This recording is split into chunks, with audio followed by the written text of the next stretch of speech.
for getting something.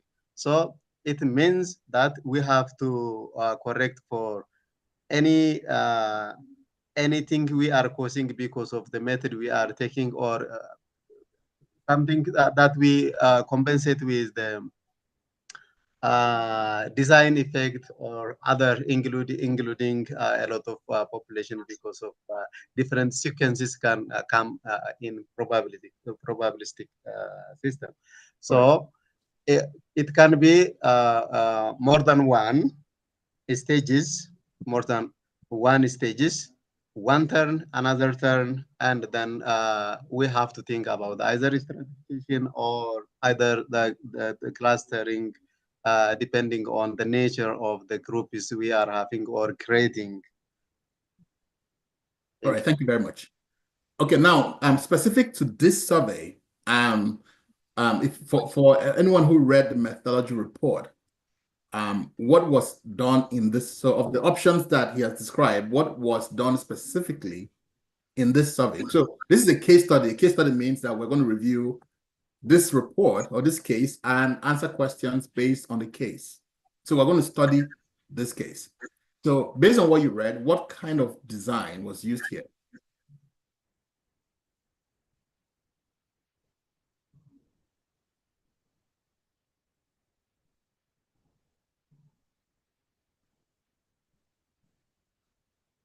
So I see no one read the case study.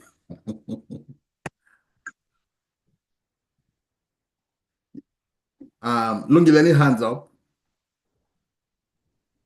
No, sir. Okay. All right, then it's your turn to answer the question based on our agreement. What if I didn't read? Well, of course, I know you read it.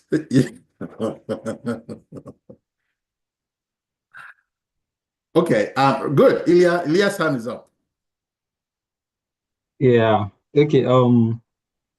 The design was a stratified 3-stage cluster sampling, and there were counties were the primary sampling units, and then schools were the secondary sampling units, and then classes and students were the third stage of sampling. Excellent. So let's break that down to see what that means in practice. So let's say that, let me just grab a screenshot here, and then we can, so at the end of the day, we want to, oops, let me get freehand. Hold on a minute. All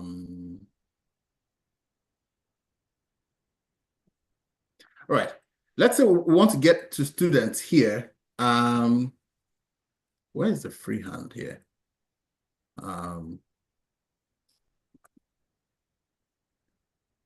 Anyway, whatever. All right, so let's say we want to get to students here, right? These are the students we want to get to. And we know that, okay, well, if we want to get to students, students are typically found in the daytime, they go to school. So the goal is to get students. Now, we come to the country like the US, we want to do a national survey of students, and we don't have a list of all the students, right? But what do we have? If we don't have a list of all the students, what is one list that we most likely can get? So remember we said in survey design, you want to start from, do I have a list of everybody who is part of this population? If the answer is yes, oh, great. If the answer is no, you have to move to the next list, which is, do I have a list of what? Who wants to answer that?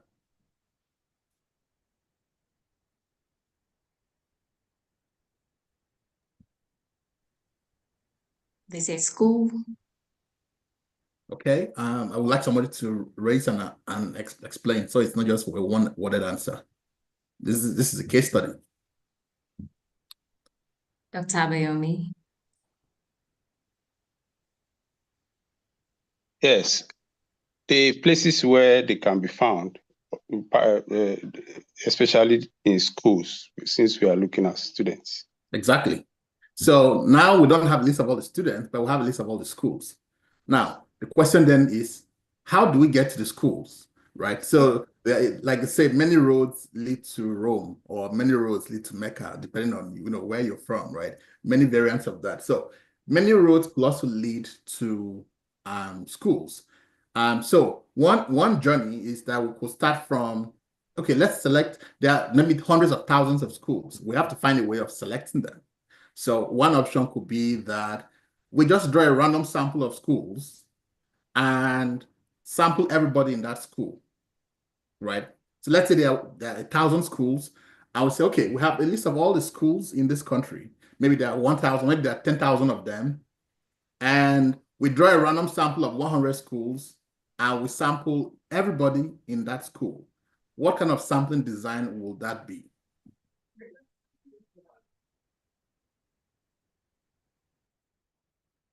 Any thoughts?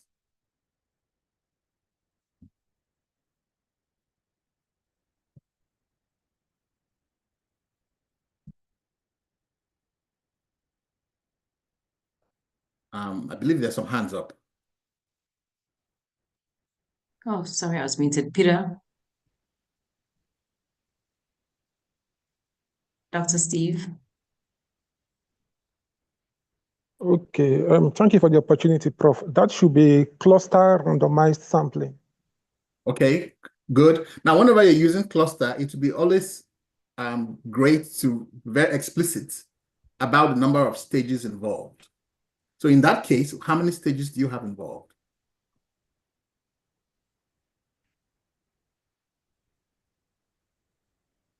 Peter, if you're still on the line.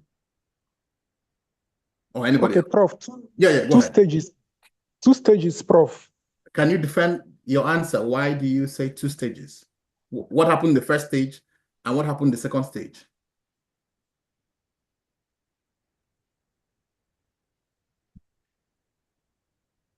The first stage is the randomization in obtaining the number of schools, and the Good. second stage is the randomization in the schools that have been randomized to get the number of students eligible for the study.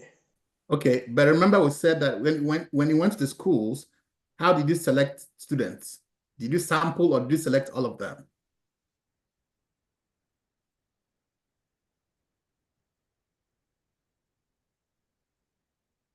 Remember, the scenario we painted was that you've drawn a random sample of schools. Then when you get to the schools, you select every student in those selected schools. So we agree it's a cluster. But the question is, how many stages do we have in this cluster?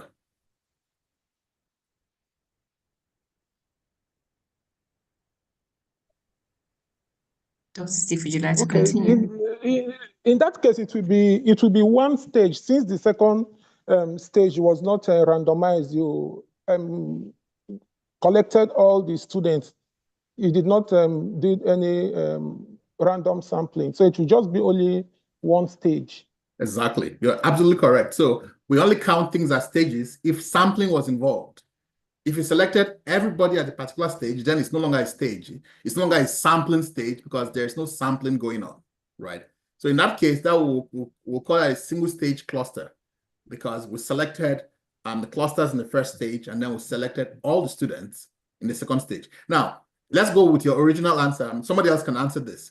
If we were to go with his original answer of a 2-stage cluster, how would we design it? What would that involve? Hello, sir. Yes. Okay, this is Peter. I think the design is a stratified 3-stage cluster sampling, sir. Okay. And my justification could be the first stage, the schools are selected by stratified by region, either urban or rural status, etc. And the next stage, the classes within selected schools are randomly chosen. And the third stage, all students in selected classes are sampled. Okay. Thank you very much. Yeah. Thanks for that. Okay, any other thoughts? So remember what was described originally was a single stage cluster. Now we say we want to go from one stage to two stages. Building on that previous example, how would you design it? Thank you, Prof. I'm Ben Onoja. If we are to do a two-stage cluster sampling, then it means after we have already selected the schools, then we will now come into the schools and select the number of students that we want to now participate in the research. So that means it's not all the students that will be picked from each of the schools. It's selected students that will be picked, whether males or females, or class 1 to 3, or class 1 or 4 to 6, or that kind of thing. All right, thank you. Now let's elaborate on that further, right? You're absolutely correct. Now, let's say there are different flavors we want to use to select students. What are some of the options we will deploy in selecting students? Because we will have two-stage with very dramatic differences in their designs. So what could be one option in executing a two-stage cluster? And we're focused primarily on that second stage. How would you go about practically now? We're talking about practically. How will you go about selecting students in the second stage? We could go to each class and divide them into males and females. Okay. Now, the hint is that we want to go with the simplest operational method. That should always, of course, we said there is, software design, both a science and an art, but the hint is that you want to go with the simplest approach possible, the least complicated one.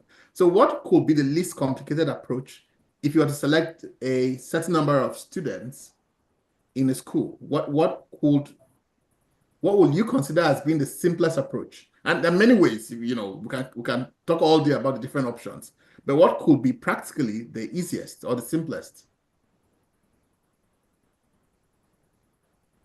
Simple randomization. Okay. Just randomly picking the students within the class, and picking let's say randomly picking the numbers of students in the class, and then going through all the classes. Okay, thank you. All right, let's hear another perspective.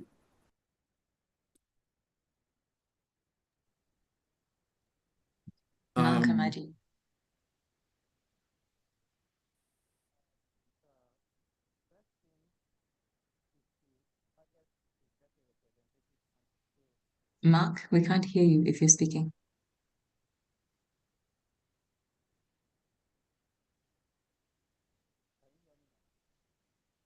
Okay, let's try sign up. Okay, can you hear me now? Yes, we can hear you. We can hear you. Okay, I think the best thing will be to try to get a representative sample in that second stage. So we'll do a simple random sampling, not a simple random sampling, perhaps. We'll do a sampling that will be able to, at that second stage, that we're able to get both the characteristics of different individuals in those classes in the school. I mean, maybe our target could be youth who are of age of smoking. So maybe we target the older classes, and then in those classes, we also have to look at the fact that we have females and males. So we should choose something like another stratified sampling at that level. Now, all of the answers are correct, but they're very academic. They are not really practical. So you go into the school, you go to the principal's office, and you want to sample, get a random sample of students in that school. Now, practically, what will be the easiest or the most logistically friendly way to do that? Your answers are all correct, but we're just looking at practically, what will be easiest? You want to be done and out of there in 1 hour, 2 hours tops.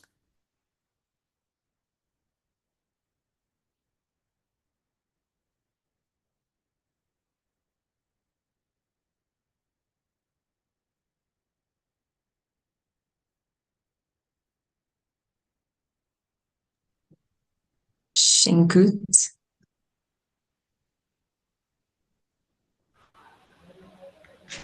Okay, we can going by your initial question. We can create a second cluster by their grade levels. Okay. Did you hear me? Yeah, head yes. That's one way. Okay. Let's say all of it. Let's just, for the sake of argument, let's just assume that all of the classes are about the same grade level, right? Just to simplify the argument so that we don't get into complexities of, how would you, let's say there are, 50 classrooms. How will you go about getting out of that school in the fastest way possible? Remember, you just want to spend 1 hour, 2 hours there, tops. What would be the easiest way logistically to do this?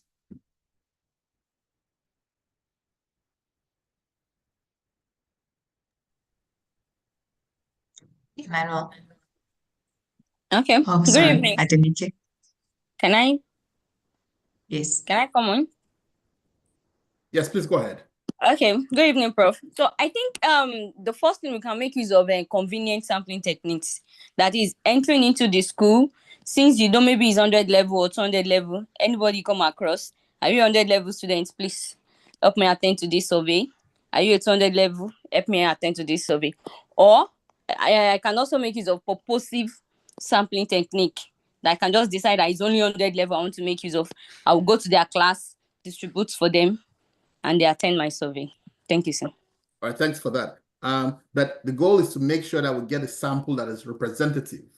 So for the sake of our intended use cases, we can't use convenient sample or purposive sampling because they are non-probabilistic sampling techniques. But for other use cases, that would be a great approach.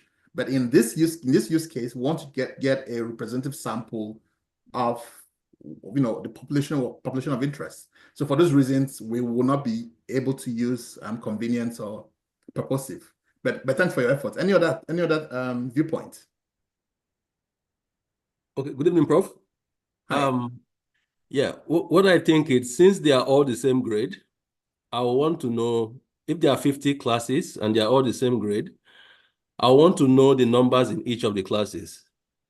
So based on the numbers in each of these classes, I would like to group the classes into probably smaller classes, medium-sized classes, and and larger classes. When I'm able to group these 50 classes into these 3 classes, then I will select based on random probability sampling. And any of the classes I select, I will study everybody in that class. So I'll be able to select the smaller classes, representative of the smaller classes, of the medium-sized classes, then of the large-sized classes. I think that with doing that, I might be able to have a more representative sample. Excellent. That's a great answer. So again, let's analyze the answer. I said, okay, we're sampling not at the level of students, but at the level of classes, right? Because let's say there are 100 classes, and I say, okay, well, the average number of people in the class is, let's say, 10, and I want to sample 100 students. Well, I will just select at random 10 classes, right? So I select 10 classes at random, and then I sample I interview everybody in each of the selected classes. That's easier than sampling at the level of students. I mean, imagine the amount of work that would be required if I went to the principal's office and I said, can I have the register of all the students? And I then selected 100 random names. That's still valid, but that's a lot of work. I may have to go to 30 different classes before I can reach everybody. That's just too much work. So the whole point of using cluster sample or sampling is to find everybody in a well-defined location so I can use them. Now, in our argument, we said that we are assuming that the classes are all the same. But if we were to assume the opposite, which is that the classes are very different, the last person who answered also gave us a very beautiful answer. He said, if the classes are very different, maybe we'll have large classes and small classes and medium classes. Well, we can first of all break them into buckets. Of a bucket of small classes, the bucket of large classes, the bucket of medium classes, and then we sample from each of those buckets. So that means that we are stratifying at the level of classes so that we ensure that each class type is well represented, right? So And this is exactly what NYTS does, right? You go to schools, there are different types of schools in terms of sizes. And so in this case, we break them into strata first, large classes or large schools, medium schools, and small schools, and then we sample accordingly, right? The point I'm trying to make is that there is no such thing as a right or wrong way. Well, there could be wrong ways, obviously. But in general, right, assuming that you are using the appropriate methodology, the difference then lies in how much pain are you putting on yourself? Because there are two ways of doing anything. There's the easy way and there's the hard way, right? So for sampling design, sometimes you read methodologies and you're like, why is it that this person just likes to suffer or what? Like the kind of complicated methodology they had to come up with to select people. And you're like, well, there are way easier ways you could have done to achieve this very same result. So when you read methodologies, keep it in mind that it's both a science and an art. And if it sounds sometimes too complicated, it's just because this person just likes to suffer. It could be easier ways of going through the very same thing. All right, so we've talked about two designs. We've talked about a single stage cluster, and we've talked about a two-stage cluster. Now, what about a three-stage cluster? How will you design it? So remember, we said one stage, you select schools, and then you sample all the students in the selected schools. And then for a two-stage cluster, we said you select schools at random, and then within the schools selected, you select classrooms at random, and then you sample all the students in the selected classrooms. The question then is, how would you design a three-stage cluster for a survey of students in schools? What will the design be like? And again, there are 1,001 ways we could do it, but how would you do it in a way that is most efficient? Any thoughts?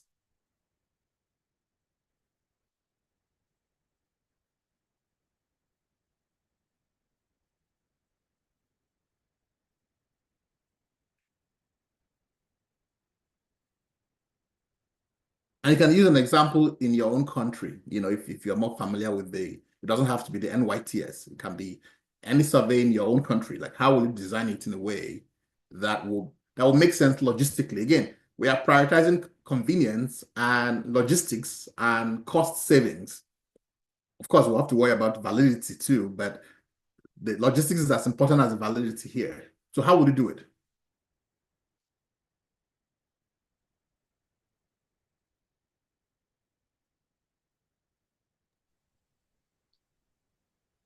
Samshudeen?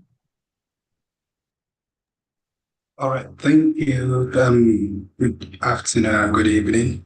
So I just want to write on the example you've given. For example, if you are doing a two-stage, you select the schools and then you categorize them based on, when you select the schools, you then select the classes that you want to sample, and from those selected classes, you now select students. So in three-stage, you can add the layer of separating the classes maybe by either cadre or by discipline, maybe science classes and art classes or commercial classes and all of that. So that will give you another layer of another stage to sample. So from those ones that you can pick, or from each of the classes, you can now segregate the student into male and female sort of, and then you pick from them. Yeah, so. Okay.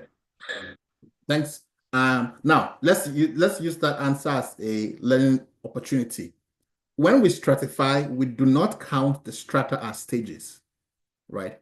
So like in this case, if you stratify by males and females, that does not create a new stage. We only count clusters as stages. So for example, we go from schools to classes. So you can see that the classes are nested within schools, right? So if you are now separating on the same level two separate populations or subsets, that's no longer a cluster, that's a stratum, right? So we only count things as stages if they are clusters and if they are nested with each other. So that will still be a two-stage in that case, because you went from schools to classes, and then in classes you said, okay, I'm going to stratify among classes that are majority males or majority females, and then I'm going to sample from them. Or like another example you said, I'm going to stratify by students in art classes or science classes versus, the arts, the liberal arts or whatever classes, because you want adequate representation, right? That's stratification. It does not create a new stage. It's still a two-stage. It's just that now you have a stratified two-stage cluster sample, right? So just want to make that very, very clear that using stratification does not create a new stage. It still remains the stages that you had with clustering. All right, so we're back to the original question. How would you create a three-stage cluster sample? Hi. Hello. Hi, it's Biljana from Serbia. Yes, can I talk? Please go ahead, yes. Okay, to previous question, how I would design. I would obtain the list of the schools from official source, like Office from Statistics. Okay. And then I would list them according to the region of interest, and then according to the type of school, and according to the number of students. And then I would select schools based on the size, and to get representation of all types of the schools. I have, for example, 3 types of schools. Okay. And within selected schools, I would approach them and get the list of classes and the number of students within that classes, and then would pick randomly the classes. And then the problem starts. The problems are from ethical side because you have to obtain, of course, approval from parents and then from students, and first from schools. And then I would interview all students present on the class who has approval from parents. Okay. And the issue with this in practice, and what is my dilemma, is the very low response rate on each step of the survey. First on the side of the school, and then on the side of the parents, and then on the side of the students, because they also have a right to reject. So this is my my main issue. Shall we select additional schools in case replacement schools? Is this a good strategy or not? For example, for me, this is dilemma. Okay. Yeah, we'll talk about that, as we discuss further. But let's come back to the issue of stages. So your study is actually a two-stage cluster, not 3. Because remember, first stage, you selected schools. It doesn't matter whether you divided the schools into big schools, small schools, medium-sized schools. What matters is that at the first stage, what you selected was schools. So that's stage 1. And then within schools, you now selected classrooms. That's stage 2. And you said that within the classrooms, you have selected everybody in the selected classrooms. So stage 1, classes, stage 2, schools. So that makes it a 2-stage cluster sample. Now, if it's stratified at the beginning into maybe big schools and small schools, what you have is a stratified 2-stage cluster sample. Yes. Right? So, yes. But we want a scenario where we have 3 stages. So can somebody else give us their own perception of how would you design a national survey? Because we want to align with NYTS is 3 stages. So we want to have some context. But the third stage would be to select students within the class. Okay, that's one way. So in this case, you're saying you select schools, then you select classes. But in the third stage, your argument is that you're not going to select everybody in the classes. You're going to sample a subset of the individuals in the classes. That's also valid, and that will make it a 3-stage. What other way could we design a 3-stage cluster? Any thoughts? Who else has an opinion on how they will go about doing that? Hi, it's Julie Webb. Julie. Okay. Yes. So once we identify the total population available, we need to determine what the appropriate confidence interval is that we want to generate from the survey in order to identify the total population, the total response that's needed for the survey, then it can be broken down for validity in order to understand how many total respondents per classroom are needed so that we can actually apply that to how the sampling is structured. So I think that's one component that's kind of missing here. Okay. Now, let's review the methodology report of the NYTS and let's see how they did their 3 stages, right? Now, I've highlighted it here quickly. I'll give you, 5 seconds to read it, and somebody should now explain to us what those 3 stages were for NYTS. By country, looking at the small countries. Okay. Then by unit, which would be by, let's see, it's class, let's see, did I say classrooms? One second.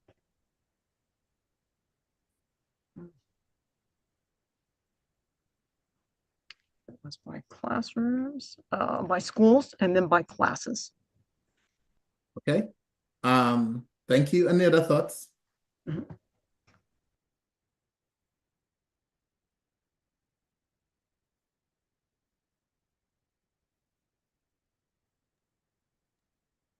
Mark?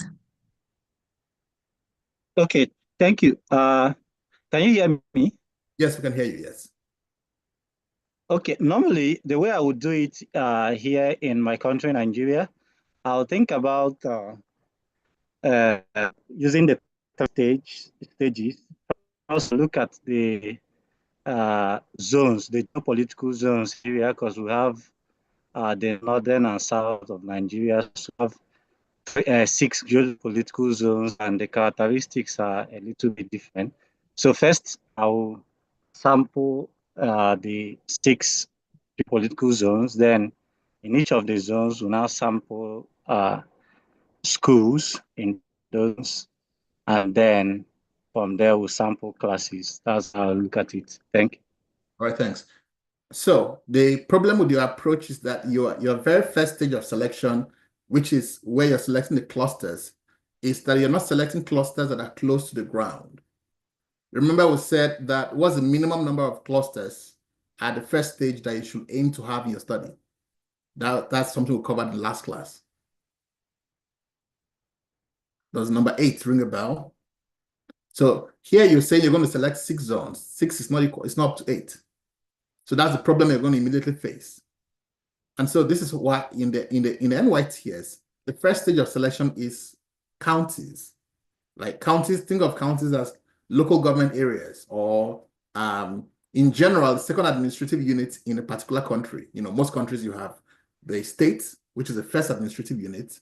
And then after the state, you have the county or county equivalent, which could be like a local government area, or whatever it's called in your country, or a province, or a county, or district. Different countries have different names that they call their second administrative units. So in NYTS, first stage, I will select counties, right? Now, we want all counties to have a fair chance of selection. So what we do is all the tiny, tiny counties, we bring them together and say, okay, statistically, you are one county. And all the very big ones, we split them, because we want every county to have a fair chance of being selected.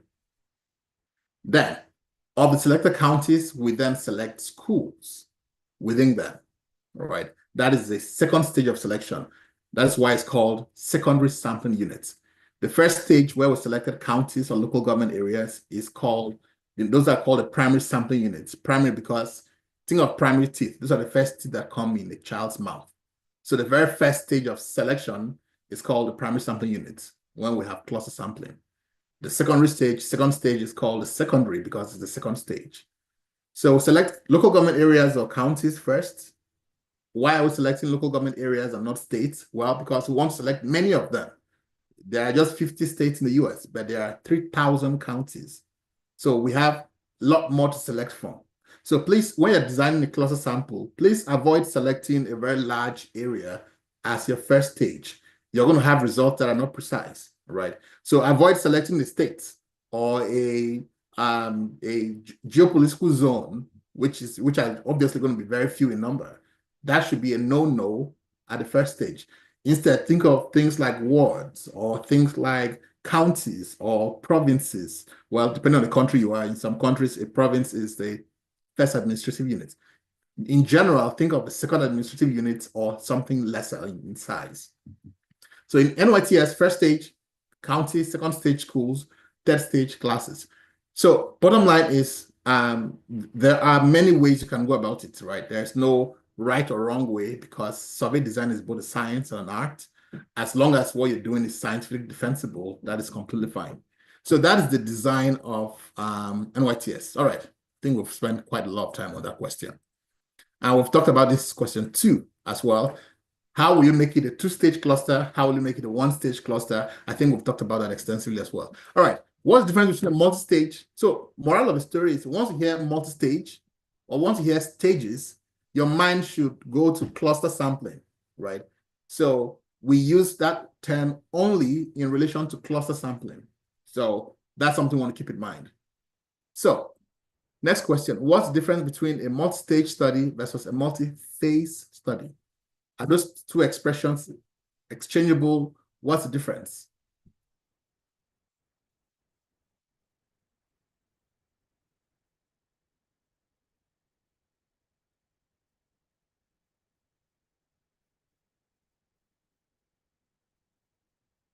What kind of, okay, let's break it this another way, right?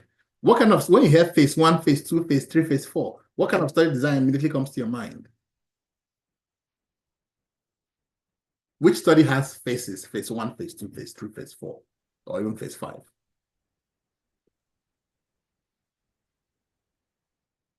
Julie's got a new hand. Okay, Daniel. Clinical trials. Exactly, clinical trials, right? So phase, remember in phase 1, what are we studying? Individuals. Phase 2, what are we studying? Individuals. Phase 3, what are we studying? Individuals. A phase of a study does not involve clustering. There's no nesting of individuals in between phases because the unit of analysis or the unit of selection is the same across all the phases. However, in multi-stage, when we talk about stages, we're talking about nesting. So once you hear the word stages, there is nesting involved. So think of, we selected counties, and then within counties, we selected schools. Within schools, we selected classes. Within classes, we selected individuals. So you see, in each, as we move from one stage to the other, there's a level of nesting. So there's a hierarchical structure as we move from one stage to the other. So the fundamental difference is that in multi-stage, there's hierarchy. There's nesting from one stage to the other. Whereas multi-phase, generally you have the same unit of analysis, the same unit of selection at all levels. So that's the key, at least from a methodological perspective. Of course, you can discuss many other differences, but what I'm really driving on is the differences in how things are nested in one versus flat in the other. All right, number 4. Now, somebody suggested earlier that, well, we can go to schools and select a convenient sample. So the question then arises, can a multi-stage study include a non-probabilistic stage and still remain a probability sample? Yes or no? And defend your answer.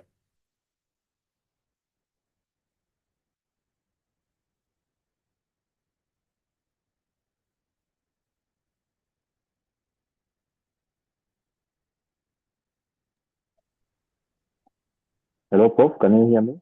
Yes, please go ahead. Yes. Yeah.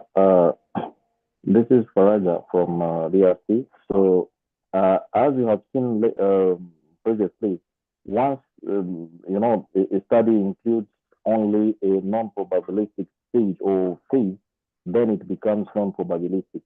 So, I think a survey, once it includes only one step that is non-probabilistic, it involves all the study into a non-probabilistic one. Excellent. So remember the one-drop rule.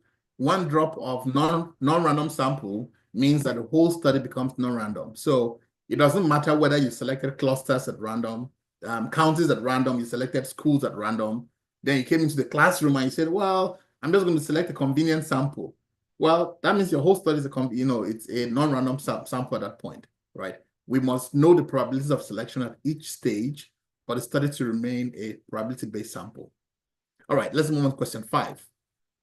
Now, in the methodology here, let's go back to our case.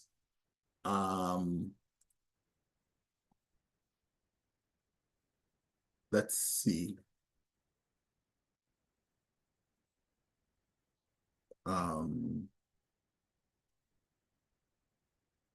So I'm trying to get to the exact point so that I'll share this.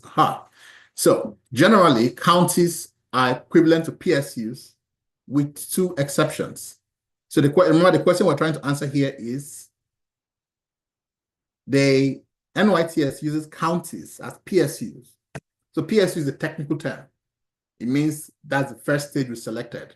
So we don't just grab the counties and just use them. We might do a little bit of manipulation to them first before they can be properly taken to be, PSUs that we can use for, statistical research, right? It's like you buy raw food, you have to process it before you eat it. The same way when we grab the counties or the local government areas, we might have to process them first before they are fit for use in sampling. So the question here, the question we're asking is, you bought 10 carrots, you cook them, you expect to see 10 carrots in the pot still. Now here, if we grab 3,000 counties and we process them as PSUs, do we expect to see 3,000 PSUs? Why or why not? There are 3,000 plus counties and we process them as PSUs. Will you expect the number to be the same? Like a 1-for-1 match? Why or why not?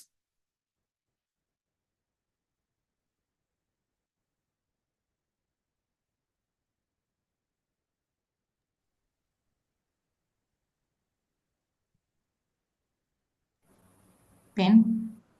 Yes, thank you, Prof. If the counties are 3,000, there will be some that will be very large and some will be very small. So those ones that will be very small, we may likely merge them together to form a sizable number, and then those large ones can remain on their own. So at the end of the day, the counties will now become smaller than 3,000.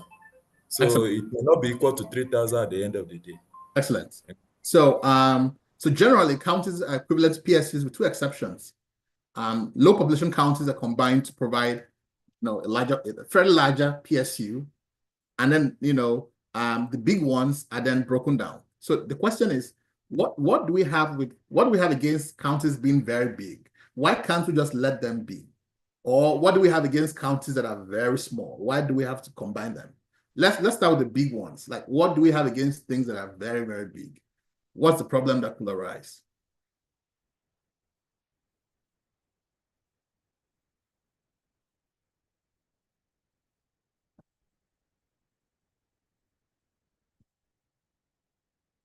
Any thoughts?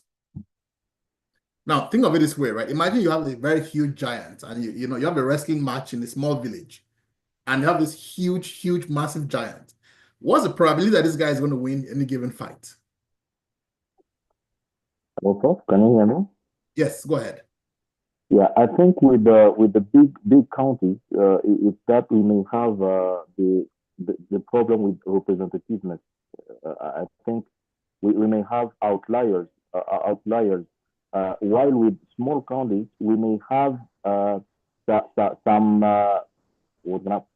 some respondents who are not accounted for and who are masked by these wider or bigger counties. That's why I think we have to equalize them, and so that we can make sure we no longer have lower counties, we no longer have wider counties, and then we can account for all the respondents as a good representativeness for the service. All right, thank you. Now let's go back to the analogy I was painting. Right, you have this massive giant in a wrestling match, and he has to fight these smaller guys. What is the probability that this guy will win each given fight?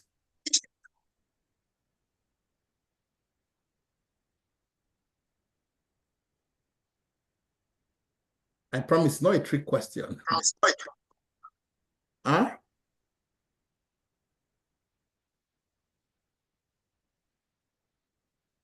Gideon.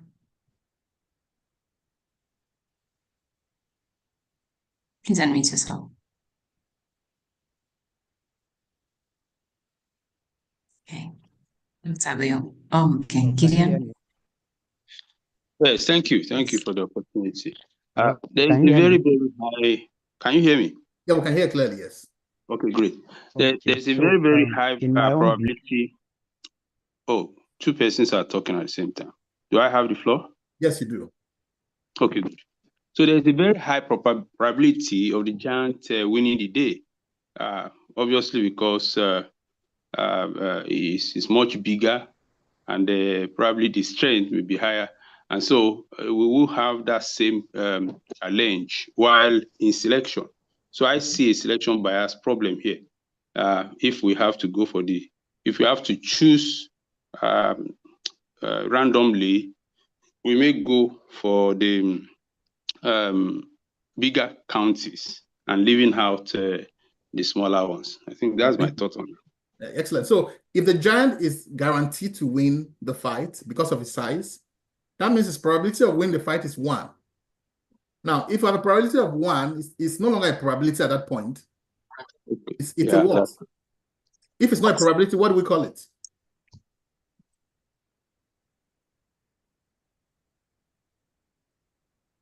If something has a probability of 1, that means it's no longer in the realm of probability. It's now a what?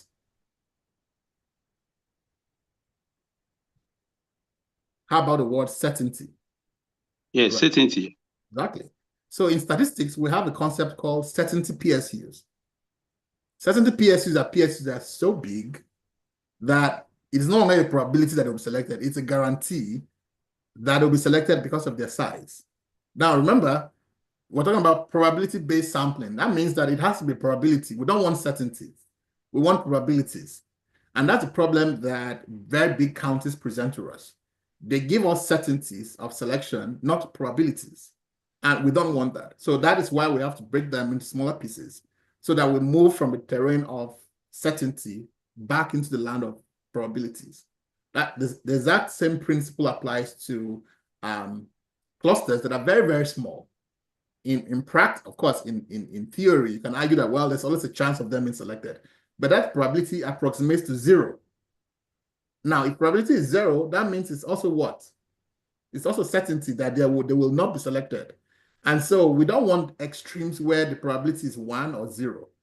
If it's going to be true probability-based sampling, then the probability must lie between 0 and 1, but not including 0 or 1, right? That's why we have to, combine smaller, clusters into a larger one, so they have some fair chances of being. It's like the giants, trying to fight against a baby. Of course, the baby is going to lose 100% of the time, right? And the giant will 100% of the time. We don't want certainties in either direction, and that's why we split counties that are very big, or we combine those that are very small. And that's why the number of PSUs will not, in most cases, be equal to the number of counties. All right, let's move on to the next one. Number 6, state coverage. The NYTS is a national survey, but you only have 33, based on the methodology report, 33 of 50 states represented. Is that unusual? What do you think? Why will you say that is unusual? Why will you say that is not unusual? What's your answer?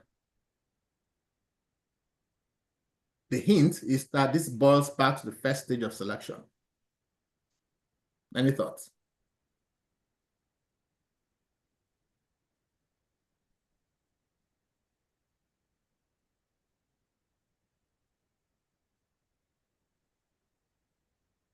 Oh, this is a very unpopular question. There's no single hand raised. Okay. Oh, great. We have a hand now.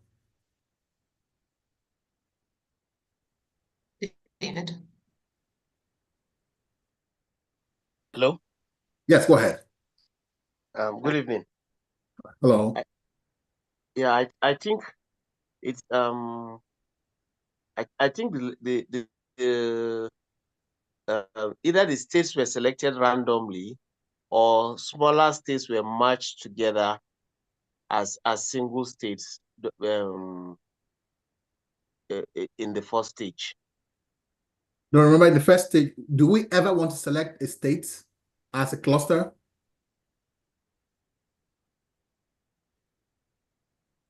No. No. Why?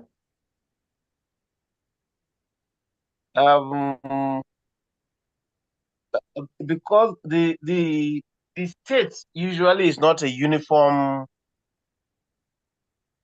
I'm not really sure of the reason, but you know, the counties are where we do most of where you do the selection for surveys.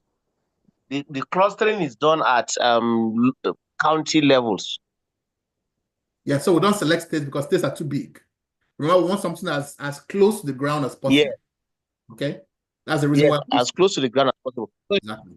So it's possible that since the first level of selection is at the county level, so it's possible that counties were not selected from certain states. Yes. So remember now the methodology here, they said selection of PSUs. We selected 100 PSUs, so of the 1,257 PSUs, they selected 100. Now the question is, why 100? Why couldn't they select 500 or 600? Who wants to answer that question for us? And it's just one word. It's a one-worded answer.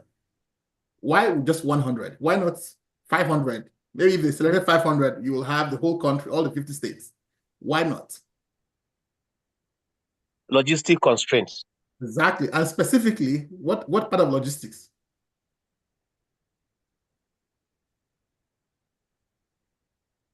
I think the personnel. Wait, money, sorry. Exactly, money. Okay, so money makes the world go round. If you want to go to, like you have 100 here, but you want to make that times 10 or times 5. Of course, that means you have to pay a lot more money. The amount of money you're going to, and that is the reality of survey design, right? You are restrained by how much you have in your budget, right? So those logistical decisions play a lot of, play a lot of influence in how many counties we can, how many PSUs we can select, right? So in this case, they selected 100 PSUs.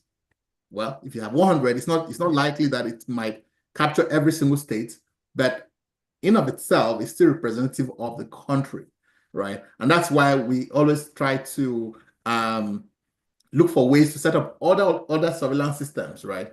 The B part of the question was, how does this underscore the need for state-specific surveillance systems?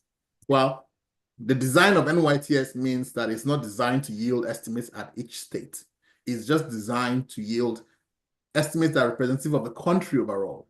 So even if your state is included in those 33 states, you still cannot take the data from NYTS and analyze for your state and say, oh, these are representative estimates. No.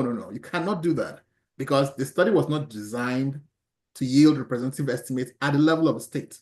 It was designed to yield representative estimates at the level of the country.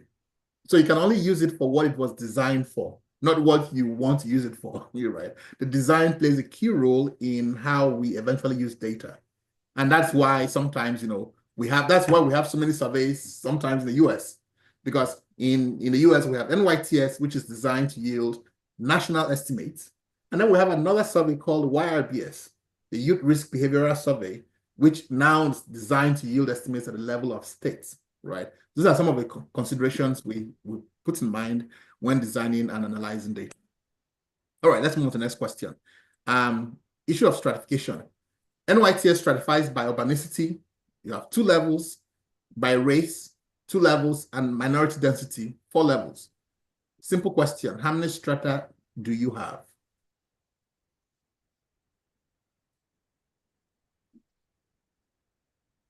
How many strata will be involved in NYTS?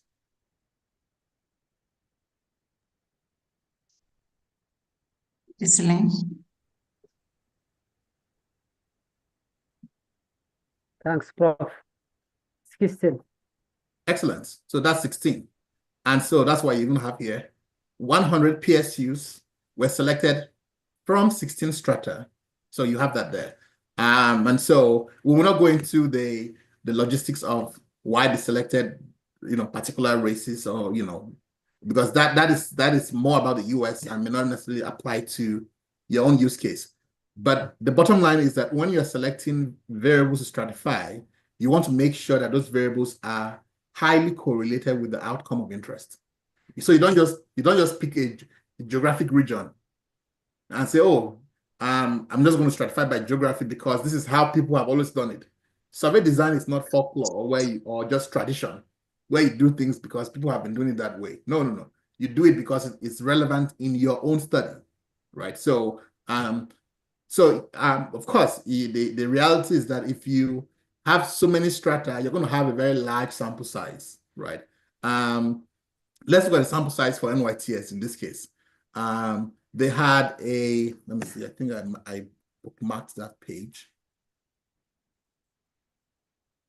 So let's look at the strata. So they had, first, the two racial groups were, counties with high concentration of Blacks and those with high concentration of Hispanics, right? And then within each of those counties, they now look at density groups. So they now divided into, among the Black counties, those with 0 to 26%, and this bounds correspondingly. But let's look at how the implications of stratification on the sample size, right? Let's look at how many individuals they had. Let's see, where is this? But first, even before looking at the number they had, right? Let's calculate and see what we will expect to be the sample size that will be required for this study based on just what we know about survey design, right? So I'm going to go over here, let's calculate it, and then we're going to compare it to what they had, so you can see how these considerations come up into play in the design. All right, so we're going to use a cross-sectional study with percentage as outcome. The level of confidence, we're going to leave it at 95%. The prevalence of the outcome, when you don't know the outcome, always leave it at 50, because remember that at 50%, that's where you have maximum variance. Maximum variance means that the sample size will be, the largest required, under that context. So 50% is what we're going to leave it at. The population size, we can just leave it at 1 million because sample size is agnostic of a population size. So it doesn't matter whether we change it to 1 million or 100 million, it doesn't matter. Now, this is where we have to start paying attention now.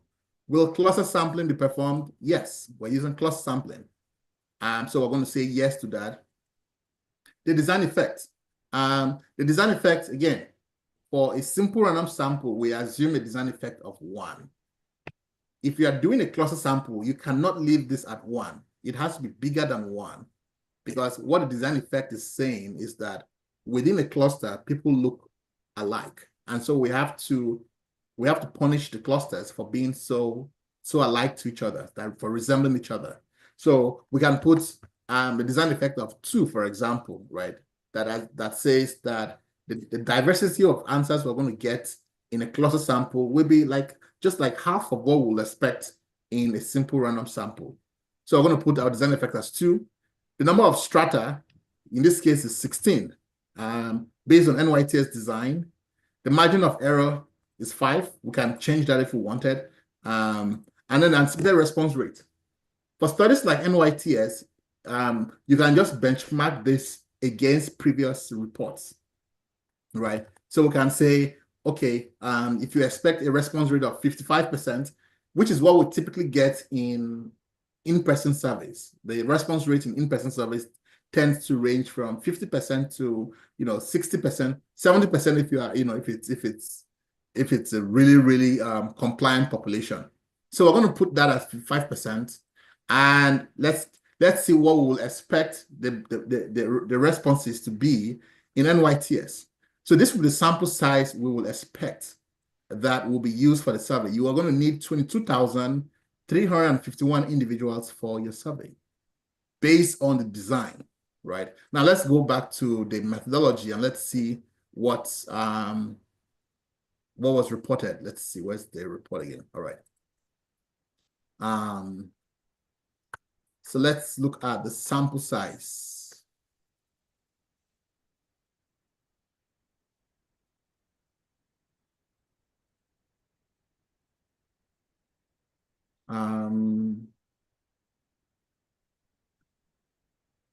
So here, I think we can just stick with this number here.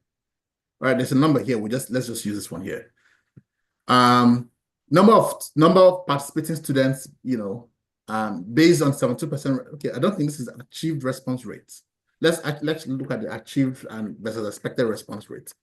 Hold on a minute. Let's look for it. Oops. But that would be in the vicinity of what you will expect, based on the study design parameters that were outlined. But you know what? Let's just go with this. Obviously, the assumptions are a bit different, but again, this is what you would expect in the vicinity, 23,940.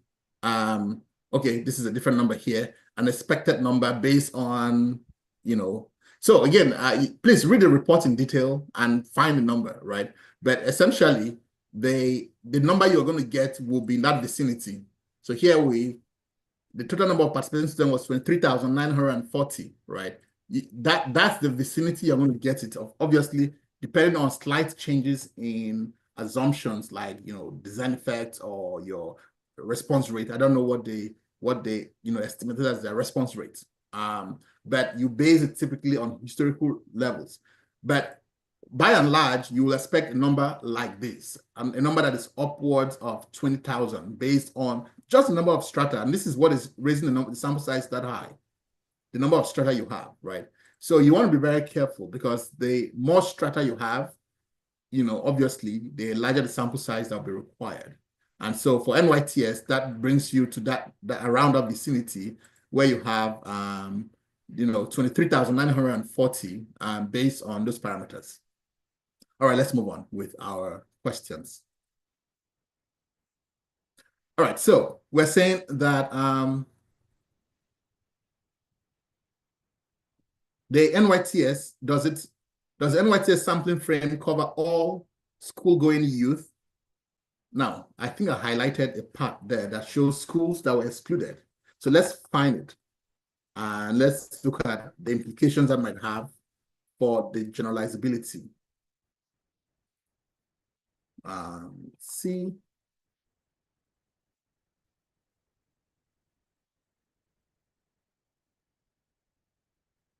Not that.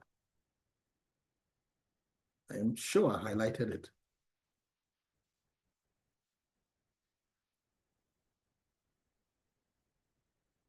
Okay.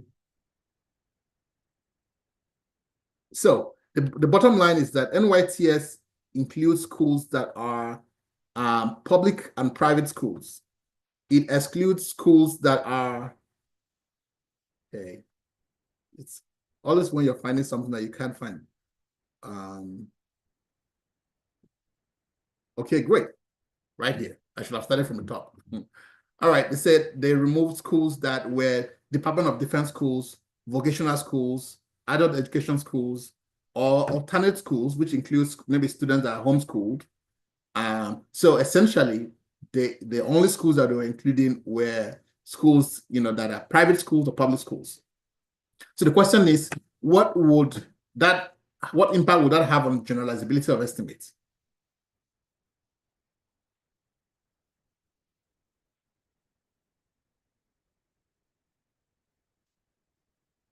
Any thoughts?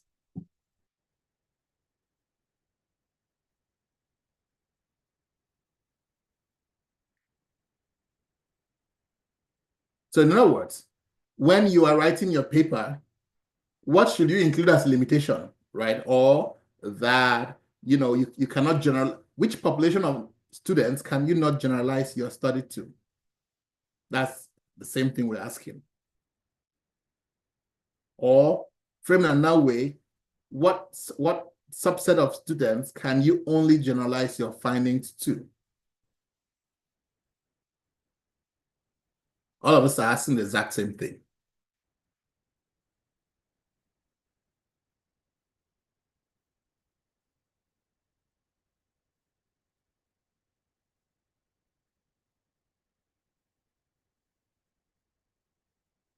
Okay, maybe that's a very complicated question, but it's actually not, right? So, okay, we have two people who have raised their hands.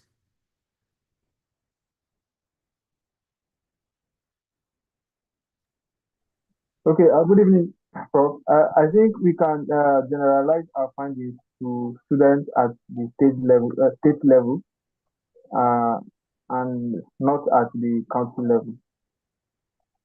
Okay, thanks, but we can't generalize to the state level because remember, the survey is designed to be nationally representative. So the point I'm trying to make here was that even when we're generalizing our results nationally, we should know that the results does not apply to students who are not in the schools. Now, let's look at the report from NYTS and let's see how they frame things in general. Let's look at MMWR, NYTS, let's say tobacco. Let's look at their limitations, for example, how they report it. So this is an MMWR. Let's look at the limitations. Let's see. So look at this report here. Look at the second part here. So it says, secondly, these findings might not be generalizable to youths who are homeschooled.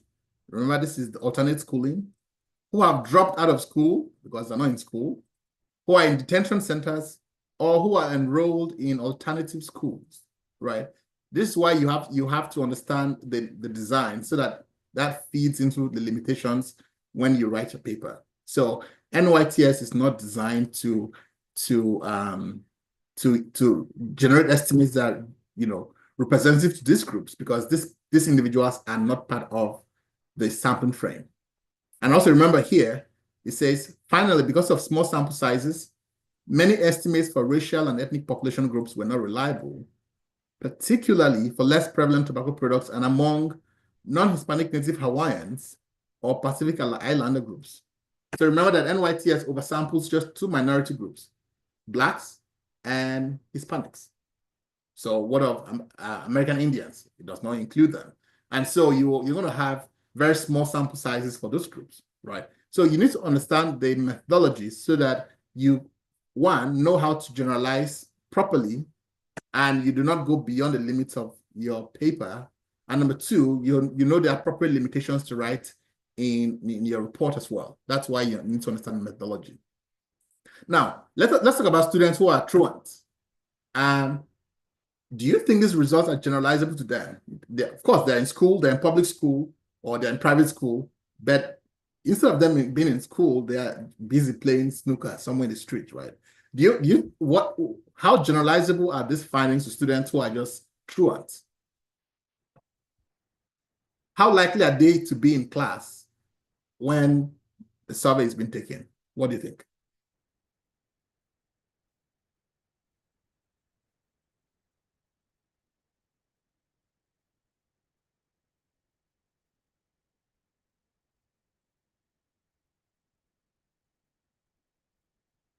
Well, the same issue that applied to students who are excluded will also apply to students who are truants, right? If the study only applies to students who are in class. If you're not in class, well, if you are habitually out of class like a truant would, then we'll expect that the results also will not apply to them, right? Now let's talk about issues of data quality. NYTS, the questionnaire has 104 questions which are completed within one class session. So remember that NYTS goes to schools, selects a random sample of classes, and then administers the survey to the students in the class. Generally, it's administered in one class session. So maybe they were supposed to take English classes at that time, maybe 12 to 1 o'clock or 12 to 12:30. So that English session will be canceled, and instead of that session, they will now take the survey. That's what is done, but it's limited to one class session, which is between 30 minutes to 45 minutes. Now, if you've ever taken a survey and you have 104 questions to be answered in 30 to 45 minutes, what do you imagine will be, and then now think about youth, right? What are your impressions about the overall quality of the data, especially questions at the end of a survey? What do you think? In general, what will you expect?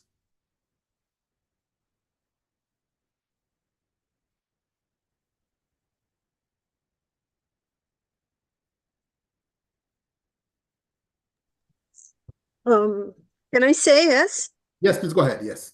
Yes, I would say for sure respondents' fatigue and loss of attention, because personally, when you look at the students in the class completing in the first 15 minutes, you can observe how carefully they read the questions, and towards the end, they just like mark the answers. So you can see that they do not read it carefully.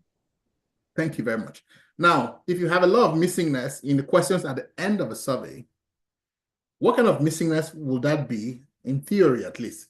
Do you expect that missingness, let's say question number 104, there are lots of missing values for question 104. Do you think that missingness is at random? Is it MAR, MCA, or MNAR? For those of you who had attended our sessions on missing values, what do you think it is for that question 104?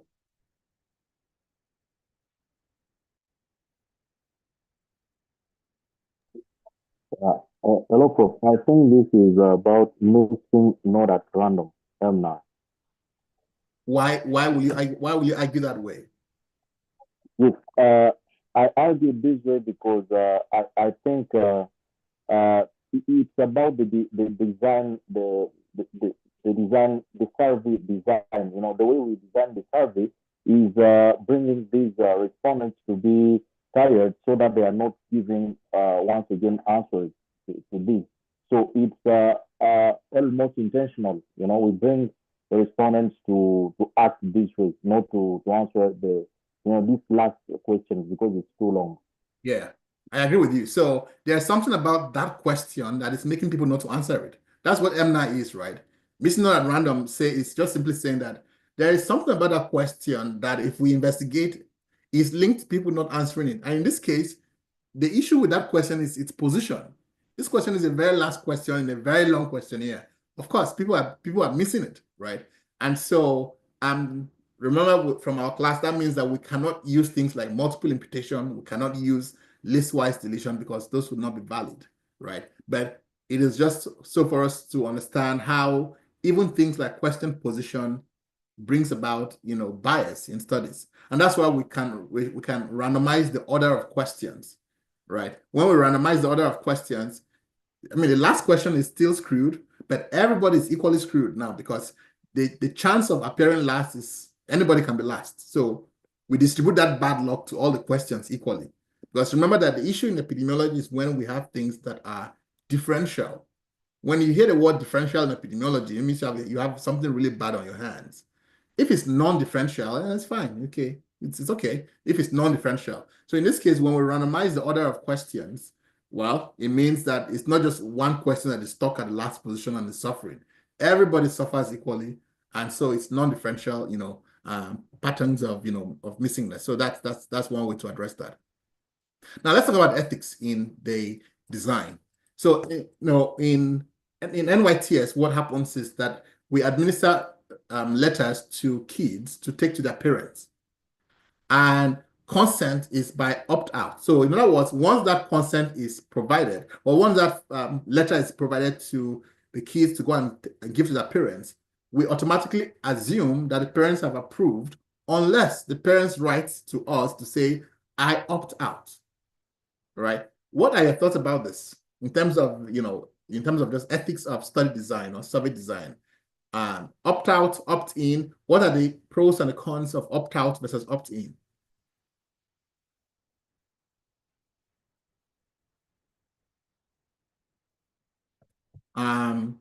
Yeah, please, you can, whoever is on, I think you can just proceed with Yes, can I go on, please?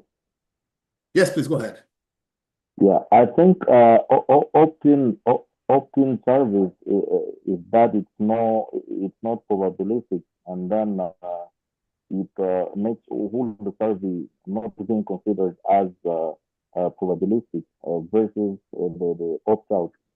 So I think this is my point of view. Opt-in is that we just select people, respondents in the survey area, not randomly. So it makes the survey not being probabilistic versus opt-out. I think so. Okay. Thank you. Any other thoughts? Can I say? Yes, please go ahead. Yes. Well, with active parental consent, then it's for me it's a gold standard, but in reality it's very hard to achieve. True. And passive consent, which you mentioned, it's like gives researchers a better position, but in fact you cannot be sure that children show this paper to kids. So it's just like putting responsibility out yourself. So it's not the golden standard, but in reality, sometimes you have to do it. Very true. And that's the issue here, right? If you look at NYTS response rates, the response rates in NYTS are pretty high. So, you have response rates of like 70-something%. Well, that is very much tied because they use opt-out. Imagine you send letters to parents and you're waiting for the parents to sign the letters and send back to you. Well, even if the parents sign it, the kids might not return the letters back. And so you might end up really, really struggling with retention or with recruitment of students. So it's just, I brought that up to underscore how the real world is much messier than the ideal. The ideal is that we will send consent forms to parents, the parents will sign it, bring it back to us, it's active, it's well informed. But in reality, things are a bit more complicated. And so even for, large major surveillance systems like NYTS, sometimes we realize that the real world is much messier, and we use common sense, practical ways to ensure that we have adequate representation in the studies. Can I also ask something? Yes, please, go ahead. I noticed that within different international surveys, like Global Youth Tobacco Survey, European School Survey on Alcohol and Drugs, and Health Behavior School Survey, these are more or less the same methodology, but sometimes there is inconsistency in how you calculate your final response rate, whether you will take into account response on the level of the school, on the class, and on the students. Or you will just calculate response rates from number of sampled students and participating students. So what you think would be like gold standard? So the gold standard is that you have to multiply the response rates at each level. So we generally have two response rates we calculate: response rate of schools, because initially, NYTS, for example, we send a batch of letters to a whole bunch of schools. We offer them some incentive, some small amount of money, but not all schools agree, right?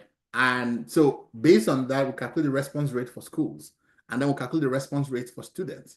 The final response rate is equal to the response rate of schools multiplied by the response rate of students.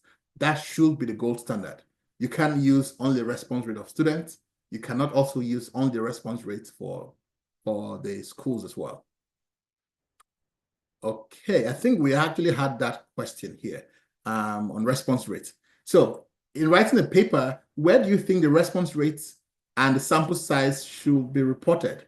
Should that be in the methods? Should that be in the results? Is that an issue of methodology, or is that an issue of results? What are your thoughts?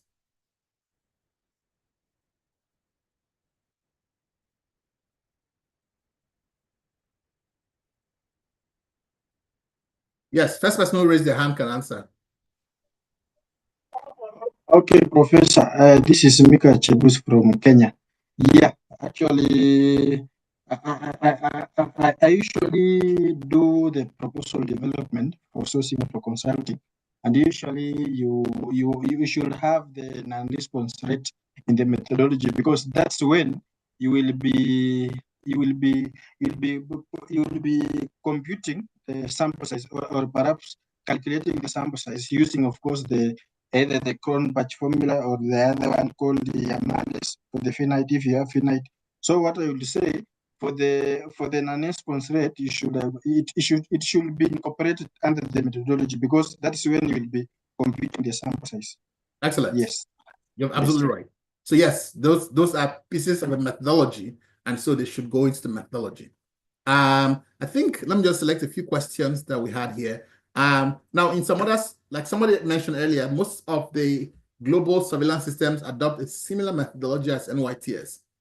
But sometimes you have to be aware that sometimes in some countries, they don't have a whole lot of schools, so they just take a census of all the schools and all the students. How will analysis of census data differ from analysis of sample data? In other words, when you look at this is analysis of sample data, for example, what do you see here that would not be in a report that is based on census data? The first person who raised their hand, can I just answer? I think that if we use census data, maybe we would not need weights. Okay, excellent. We will not need weights. And what else that we can see from this table that will not be necessary? But you're absolutely right.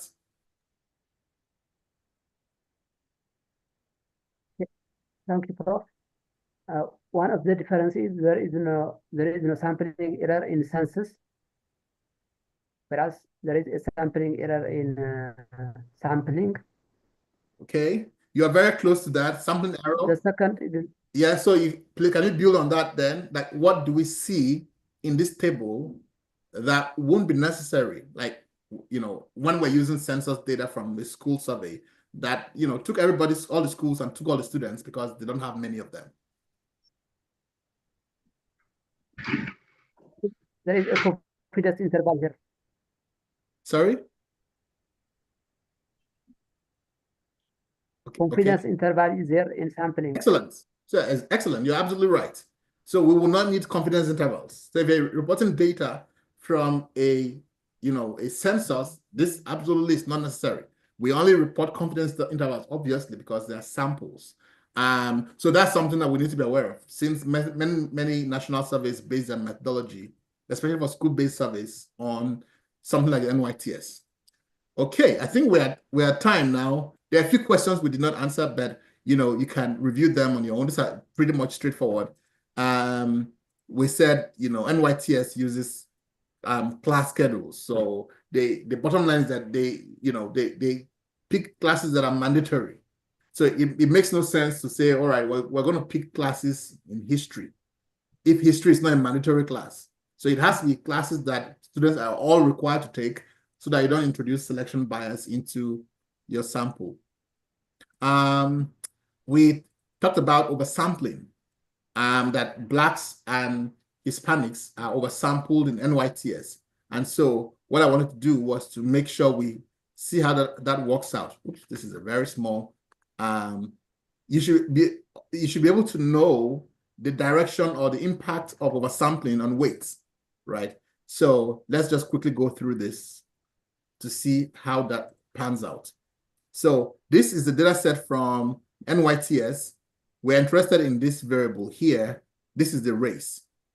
And so from the code book, we know that race S, 1 is white, and 2 is black, and 3 is Hispanic. We just want to focus on those 3. So remember, 1 is white, 3 is 1 is white, 3 is Hispanic, and 2 is black. All right. Now remember that. So let's hide everything here except the weights. So remember that in NYTS, so let's call this Hispanic. And this is white. And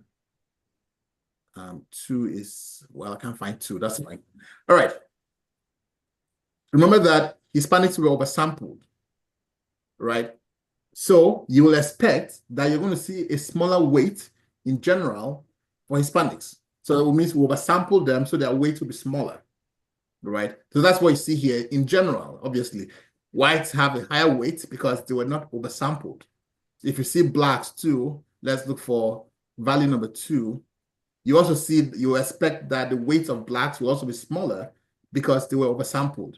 So it's important for you to also know the direction of how that will be. And this weight, by the way, we get them by multiplying the probability of selection at each stage and then taking the inverse of that combined probability, right?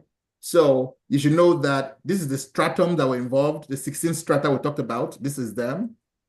These are the final weights and the PSU. Remember, the PSU is the first stage of selection, right? But these are masked PSU. We use a fake number so that you cannot go and trace to the county. But imagine if you knew the county name and you could trace and know the students. That brings issues of identifiability and privacy in question. So these are all masked numbers, so you don't know them. And when we're doing analysis, we obviously have to account for the PSU variable, we have to account for the stratum variable, and we have to account for the weight variable. We're going to have a special webinar series specifically dedicated to analysis of complex survey data. But this session was just so you understand the big picture of how these things come into play, so that when we are having our session and we say, oh, we're analyzing the weights and we have to account for the stratum and the PSU, those things should make sense to you. You should know that, oh, wow, this is the first stage where we selected all the counties, or we selected all the schools, or whatever was your first stage, whatever it was, this is the PSU variable that we have to account for. You should also know that if we oversample a group, that means that its weight will be smaller compared to those that were not oversampled. So those are just basic principles we want to tee up to our session on analysis of complex survey data, so that when we're discussing them, they don't sound like Latin to you. All right, we're going to stop here and take questions that anyone might have.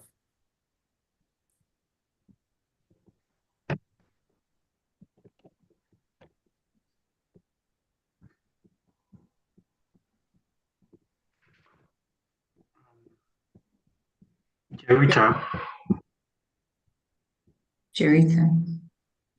Yes, thank you, Prof. Kindly explain how to calculate the weights. There's something you said very fast. I didn't get it. Kindly elaborate. Okay, sure. Happy to. So the weight will be, the probability, so first stage, we selected, let's say, 200 PSUs. Let's just use simple language. We selected 200 counties out of, let's say, whatever the number was. 1,000. I'm just going to make up some numbers here. Well, if I'm making them, I must well make up nice round numbers. That's out of 2,000 counties, right? That means that in each county, all the students in that particular county have the exact same probability of selection, right? Because, well, the probability of that county being selected equals to the probability of all the students in that county. It's like, well, if you live in this house, you abide by the rules of the county. So first stage, we're selecting the county. All the students that eventually come from that county have the exact same probability.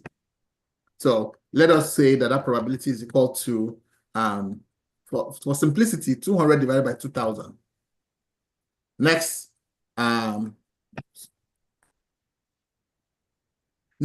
second stage, we select classes or schools within counties. So let's say there are, a total within the selected counties, we have 1,000 schools, and of those 1,000 schools, we selected 100 of them. So the probability of selection in this case, again, we're just keeping it very simple, will be equal to 1,000 divided by this, and that gives us the probability at the second stage. The third stage, we selected students from the schools that were selected in the second stage. So third stage, let's say of the 100 students we selected, of the 100 schools that were selected, we selected 1,000 students out of 10,000 students in those schools, right? We also get a probability at this stage. Oh, that's neat. They've used AI to give answers in this. I wonder why it didn't give me an answer in this case. All right. Oh, nice. I really love the AI integration here. Oh, once you put equal to sign, it generates an answer. That's very neat. So, pooled probability across the 3 stages equals 0.1 times 0.1 times 0.01. So remember that each individual here, each individual will have a, so let's go back to the spreadsheet here. So let's say individual 1, 2, and 3. So this guy came from county 1 and was sampled from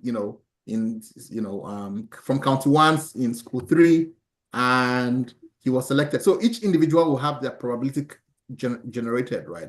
So the probability will be probability at stage 1 times probability at stage 2 times probability at stage 3. That gives us the combined probability or the joint probability across all stages. So let's say we have a number like 0.2 for this guy, and not 2, 0. They have to be probabilities between 0 and 1, obviously. So we calculate probabilities, the joint probability for all the individuals, and then the weight will simply be equal to the inverse of the joint probability. This is equal to 1 divided by this. Sorry, this is so tiny, I can even barely see it myself. Let me make it larger. So this will be equal to 1 divided by this, right? So this is 10. So this means that if we added all the weights here, so let's play a trick here. Let's go to the end of the spreadsheet. This is equal to sum, and we add all the, what does this number equal? This is the number we've gotten here. This is 1, 2, 3. This is 27 million approximately, yeah? Yeah. So we have 27 million. What does this number mean? Let's put separators. So what we've just done is add all the weights in this column, right? This is just taking the sum of all the weights.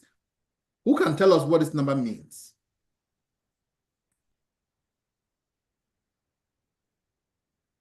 At least intuitively, what does it mean?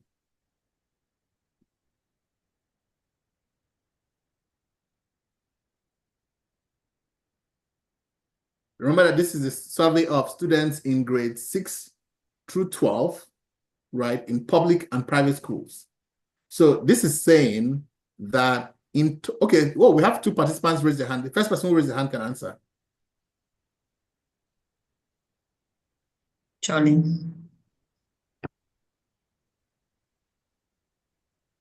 Please unmute. Okay, Vijana.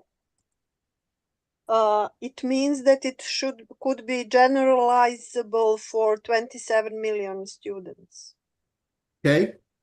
Or put another way, it means that the total number of students who are in public school and private school in grades 6 through 12 is this number. This is the total population of the students. Now, take note that this is not the number of people we surveyed. We surveyed about 20-something thousand people, but the overall population size is this, right? So when you add all the weights, this is what that happens. So if you look at the report like this, and MMWR saying that this is the total number of, so here, percentage of middle and high school students who reported ever using a tobacco product. So you see here, they report the tobacco products, and then here they said total estimated number. Now, before I come back to that number, look at how they report it in the methodology, in the results. They said, okay, great. However, okay, let's use this one here. During 2023 to 2024, among all middle and high school students, current use of any tobacco product declined by an estimated 550,000 students. You see, they also give you numbers like, however, for the first time, nicotine pouches were the second most common currently used tobacco products. Nearly 1 million students reported ever using nicotine pouches in 2024. How do you think they're getting those numbers from? Like 890,000 people, or, well, this is how they're getting it from. They just add the weight. They find, okay, these are the individuals who reported using nicotine pouch. Let's add all their weight together, and that's how you get that number. So it's not as if they're taking that percentage and multiplying by the census. No. That's not how we do it. You just simply add the weight for that subgroup, and that gives the total number of people who reported that. So when you go to the MMWR, you see these numbers like this, 5.2 million and whatever. Well, that's how they're getting it from. They are adding the weight that corresponds to that subset of the population. But if you added the weight for everybody, that weight will be equal to the total population size, which is, at least in theory, the number of middle and high school students aged, or in public and private schools. That's the total population size. And that's how you generate the weights. I hope that answers your question.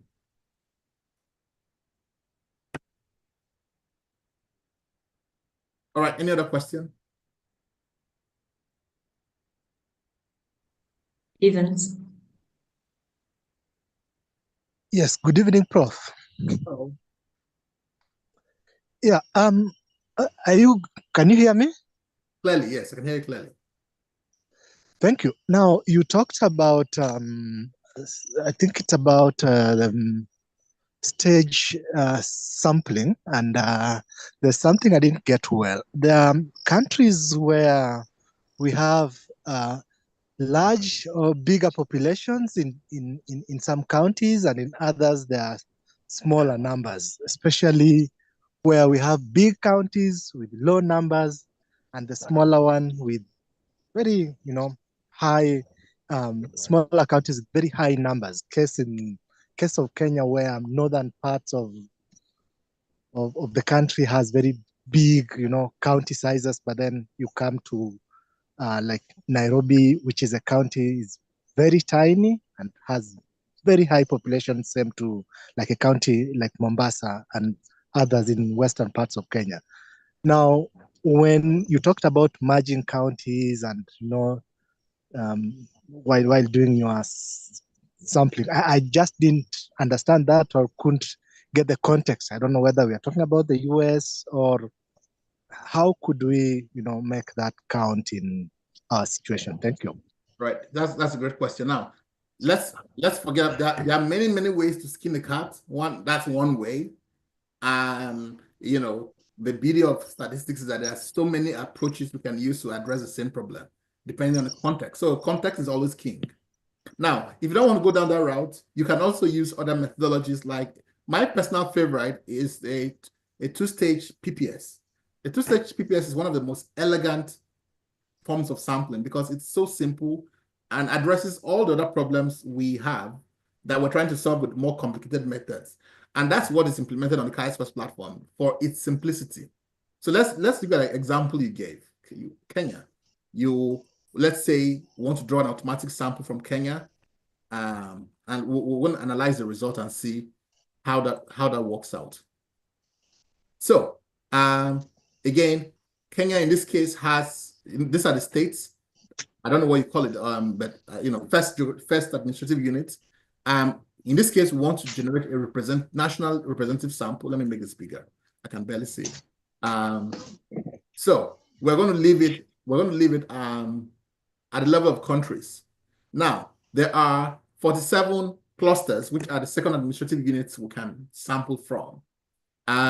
So let's say logistically, we only have resources for maybe 20 of them, or maybe 15 of them. We don't have money for 20. Let's say we have money for 15.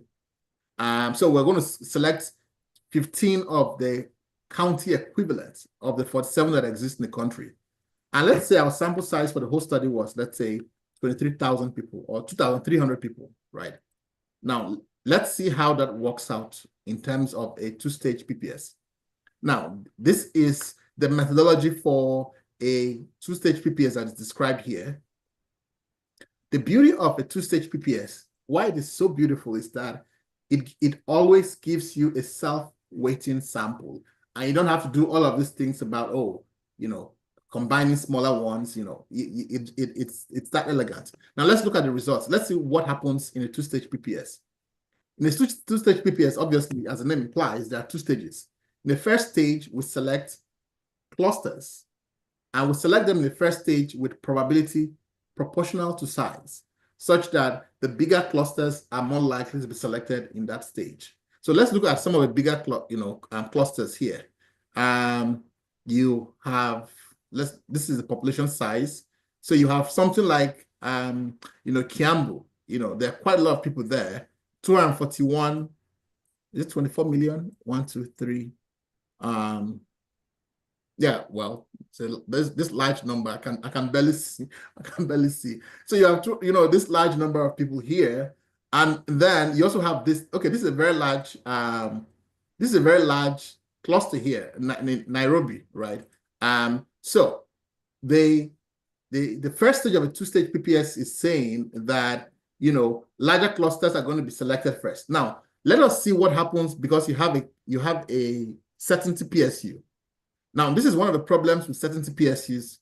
So you see, the probability is mathematically is saying that, well, how do you have a probability of 1 or approximately 1, right? Or, it's because it's so big that anytime you select it, it will always come out, right? That's why the probabilities do not even make sense. And that's why sometimes we split them into pieces so that it makes mathematical sense. So that's why you have a probability larger than 1 here because it's a certainty PSU. Like that's why it's it will always show up. There's absolute certainty that it will be selected. Now, the beauty of a two-stage PPS is that we acknowledge this. We are going to give high probabilities to clusters that are very big in the first stage. And clusters that are very small, we're going to give them a small probability. This is a small cluster, so it has a smaller probability, right? This is another smaller one. And so the probabilities are proportional to their sizes. Now, in the second stage, what happens is that we have to select a fixed number of individuals from each cluster, right? This is very, very important in a two-stage PPS. So here, we have selected 153 individuals from each of the clusters, right? And this is for the second stage. So it means that in the second stage, the smaller clusters are now favored more. Remember, the first stage favored the bigger clusters. The second stage is favoring the smaller clusters. And so that means that the probabilities counterbalance each other. That is why a two-stage PPS will always give you a self-weighting sample where every single person has the exact same probability of being selected. Now, if you're using a multi-stage, so my advice to you is that if you're trying to do a representative sample and you don't want to worry about things like, oh, I'm going to split clusters and then I'm going to add some together, just use it. That's why we implemented on the Chisquares platform this way. Just use a two-stage PPS and you'll be fine, right? But then, you can also use a two-stage PPS in other contexts. So here, for example, the NYTS also used the two-stage PPS. So you can see the write-up here says, the sampling approach utilizes PPS sampling methods with a measure of size defined as a count of final stage sampling units, coupled with the selection of a fixed number of units. The design resulted in an equal probability of selection for all members of the universe, which is the same as a self-weighting sample. So that is a classic feature of, all international organizations love the two-stage PPS because it's so simple to implement. You make sure that at the first stage, people are selected or clusters are selected with probability proportional to size. But in the second stage, you must select a fixed number. It must be fixed. And that's what sometimes throws people off. They're like, oh, why is everybody 153? Like, that doesn't make sense to me because they imagine that a place like Nairobi should have more people.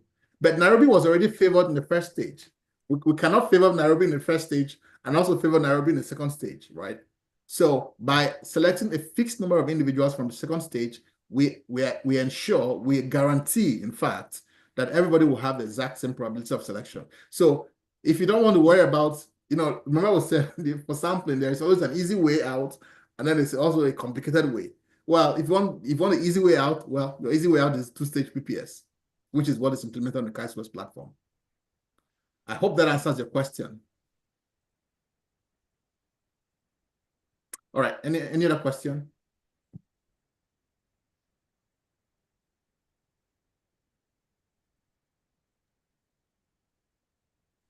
Jolly.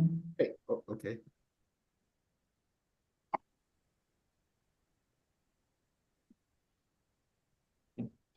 Hello, Prof.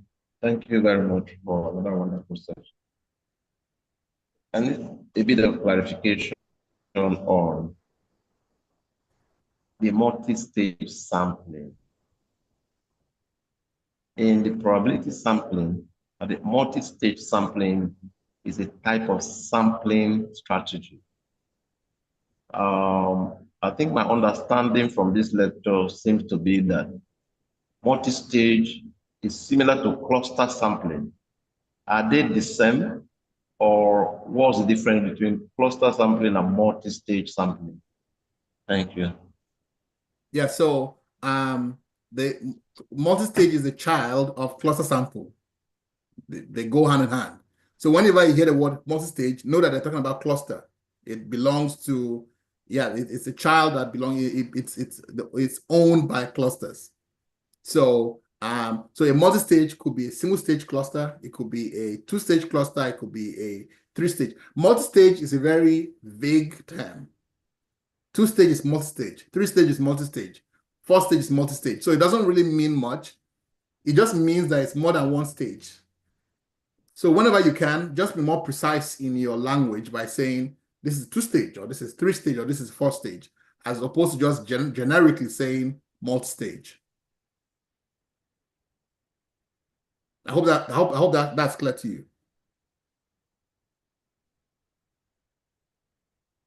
Okay, any other questions? Yes, but there's no name. It's numbers. Okay. Yes, please unmute yourself again.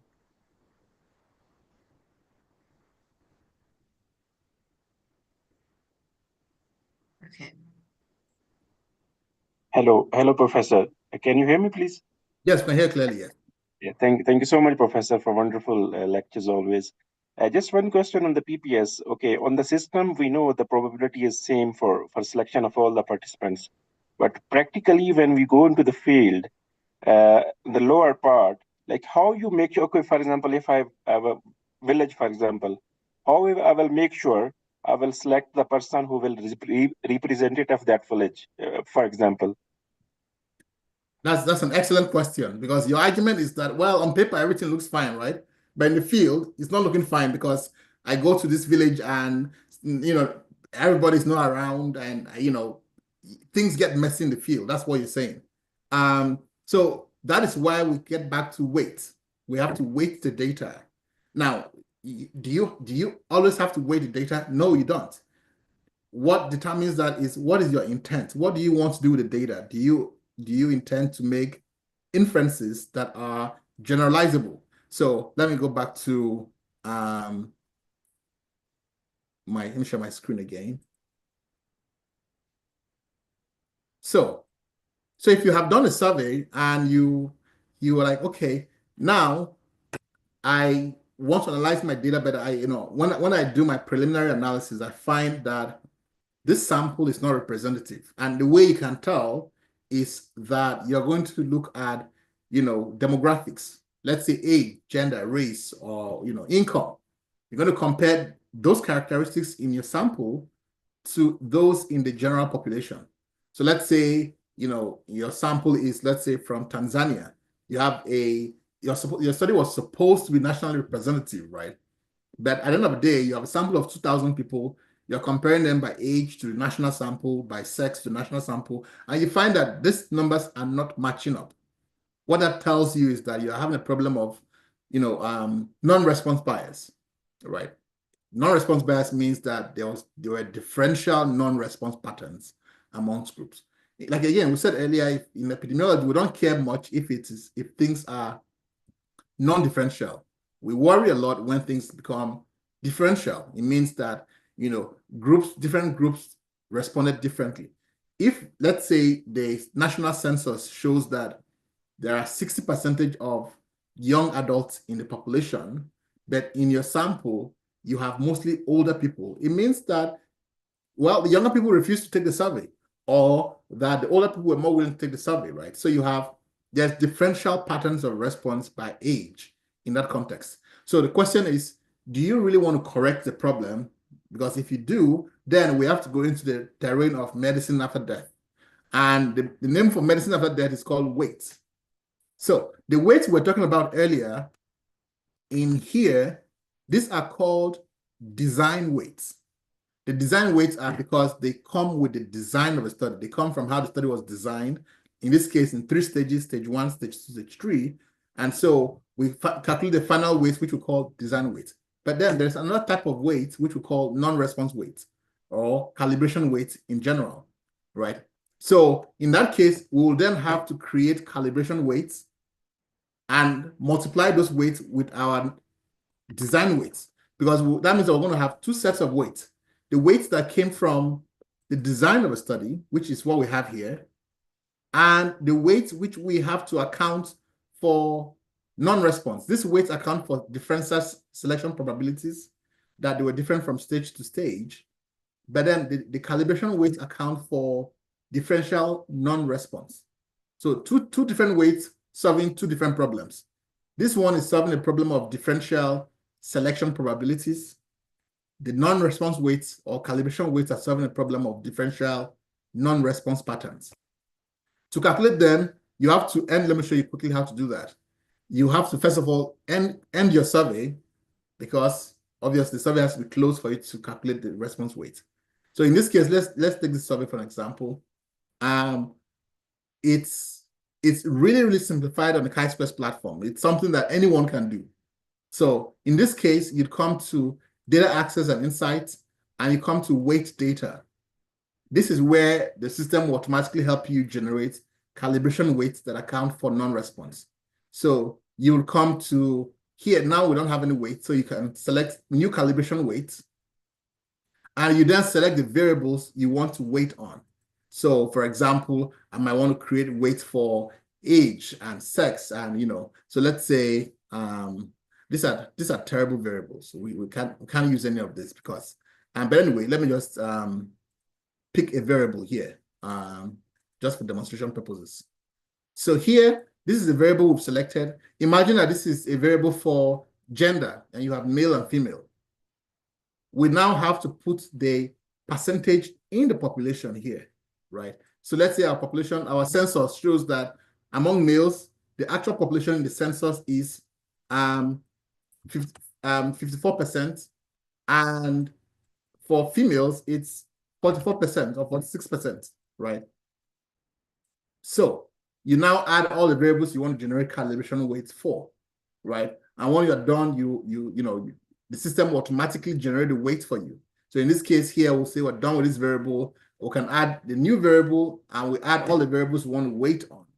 And at the end of the day, when we generate the weights, we're going to have 2 different weight variables here. One correcting for differential selection probabilities, the other correcting for differential non-response, which is a problem you've highlighted. So the final weight will be equal to weight 1 times weight 2, which will give us the new final weight, which is what we're going to use in our analysis. So that's how you do it. All right, next question. There are no new hands. Okay. All right, thanks everyone. Sorry? I thought I saw questions earlier. Okay. In the chat box. Could you please showcase how we can compute sample size for using linear mixed effects model for clustered data? You could use a hypothetical scenario. Well, so once you have clustered data, what you have to, it doesn't matter what linear mixed effects is just a kind of regression you're using to analyze the data. That is immaterial to the original question, which is how do we account for clustering when we are designing analytic studies, right? So bottom line is that you calculate the design effect. Whenever you have clustering, you have to worry about design effect. So the sample size calculation will not be any different from for an unweighted or one where there's no clustering. Then you now take the design effect times that sample size you calculated, right? So let me show you on the Chisquares platform, for example. All right. So here, we'll go to sample size, as that was the original question. So for those of us who may be confused, the question is, I'm doing a study that is an analytic study, right? I'm trying to compare, let's say, I'm trying to do let's say, an interventional study, but I'm not randomizing on the level of individuals. I'm doing group allocation or group randomization, right? So that means that when I'm analyzing the data, I have to account for the fact that these individuals did not come as individuals. They came in a group. And so there's some clustering within the group. That's what the question is essentially saying. How then do we account for that scenario? That's essentially what we're saying. So here you'd come to comparative study, because we're trying to do a comparative study, and we will use cluster randomized trials. You can ignore even if your study is not a randomized trial, the sample size calculations are equivalent. So here we would have, it depends on whether your study is 2 arms or 3 arms. Let's just assume it's 2 arms for the sake of simplicity. 2 arms to percentage as outcome. You have the prevalence of outcome among the control group. You always have to provide the baseline or the control prevalence. So let's say that's 20%. And let's say we want to see, let's say, an odds ratio of at least 1.5 between the 2 groups. So I put that value there. Or you can put any of these other values. It's fine. The level of confidence desired is test 1 or 2-sided. You should always go for a 2-sided test where you can. And here, see, we've come into the design effect again. The design effect is something you will always encounter when you are sampling in a group as opposed to individuals. So again, we can put a value of 1.5 or to 3. Those are reasonable values. The power, in this case, is 90. The anticipated response rate is, let's say, 50. And we click on our get results. So here, this tells us that we need a total number of 298 individuals, right? And this has accounted for the fact that individuals are clustered. Obviously, if we increase the design effect, the sample size will increase because we're accounting for the fact that there's clustering within the groups. So I hope that answers your question. So you can the best way to understand this is to see how the sample size varies as a function of these selections will be to just play with it. So you can try playing with this and change the parameters and see how the degree of clustering as indicated by the design effects influences the final sample size. Okay, any other question? Thank you, Prof. Daniel. You're welcome. Yes, thank you, Prof, for once an exciting session with you. Prof, sorry for taking you back. My question is related to missing values. I have this study actually for somebody I'm supervising where he has a randomized control study and of 2 groups. In one group, there are missing values because some of the patients dropped on the road on the way because they had developed emergency condition. So they were, they were now no longer, they didn't now complete the group where they belong to. And that missingness was more on that side than on the other side. And that was, I don't think it's missing at random, not missing at random. I think that's what it should be. The question is, how do we really handle this? Sorry, sir. There's nothing you can do about it. So in this case, it's very clear, or at least it strongly suggests that the reason why people were missing was attributable to their treatment. Because, I think part of what you said was that somehow they might have developed side effects from their treatment. And it's always very suspicious when it's only one group that is receiving the treatment. Because it's very likely that, at least it's possible, or it's plausible that the missingness now directly related to the treatment they're on.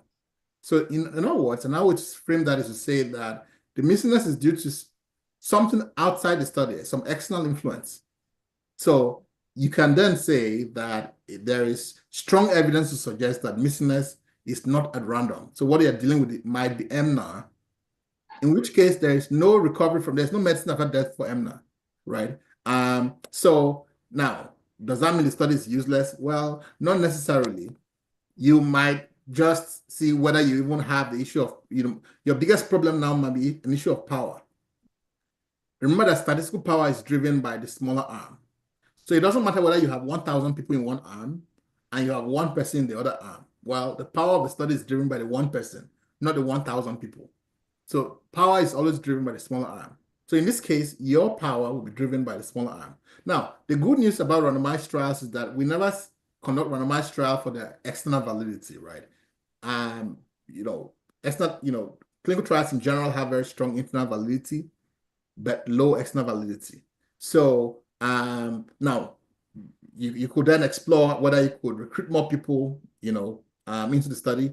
But if you were just to go by the numbers that you have now, it's very likely it's MNAR, and so you cannot do things like multiple imputation or anything of that nature, because those require very heroic assumptions. Number two, the statistical power will have to be driven by that smaller group. So the question is, can you even explore anything? Can you detect differences between the groups with the power you have? If you don't, well, then there's not much you can do with that data. Even when the design of the study is the intention to treat analysis, so nothing can still be done. Well, that's a huge assumption, right? Intention to treat is, like the name implies, still intention. So those rest on very heroic assumptions. At the end of the day, we still have to look at as treated. So even if you're doing intention to treat, we still have to look at as treated. Like, sure, this is based on intention to treat, but how does it look based on actual treatment? Those two things have to go together. So we can't just cherry pick and say, oh, we're going to analyze based on intentions, right? We have to go with actual treatment as well.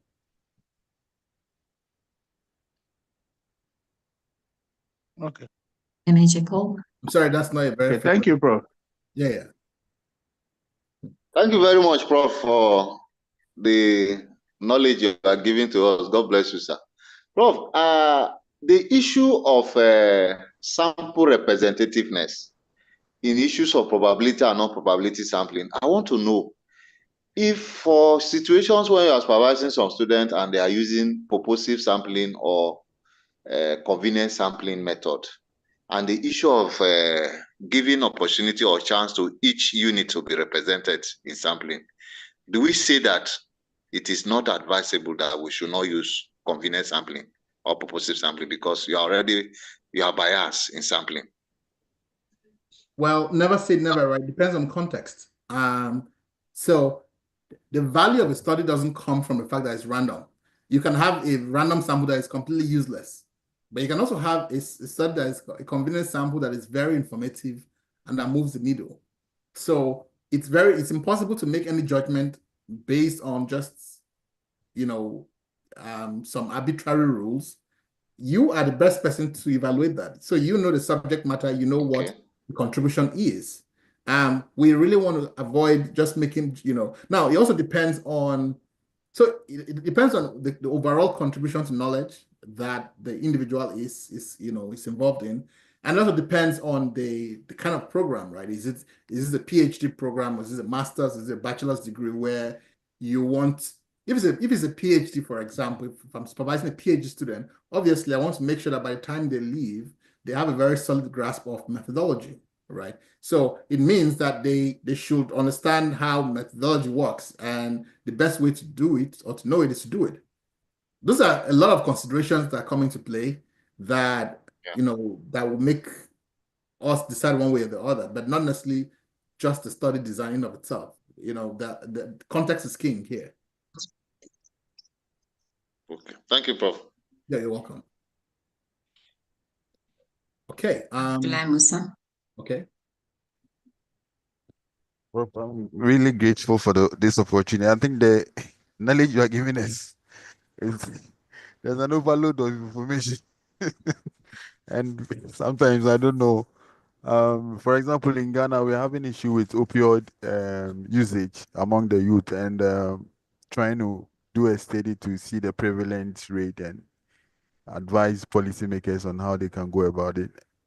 I don't know if you can give me some directions and guidelines. I'll definitely try and get in touch with you so that you can really we can do some pilot programs, or if we can have we put ourselves into groups and then we do some studies and we present to you, and then you point out the lapses in the research so that you guide us properly.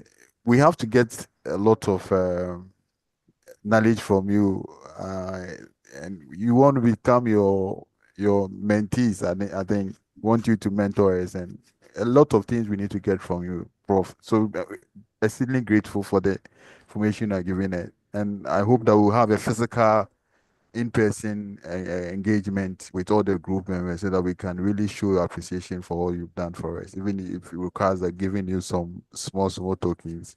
I think group will be willing to do that. Thank you very much. Thank you very much. Yeah. But for your study, it's always, we had a similar issue in Sierra Leone, Guinea, where they had a substance use. The priority in those cases is not necessarily to build a large representative national study. Your priority at that moment is to provide policymakers with immediate information, right?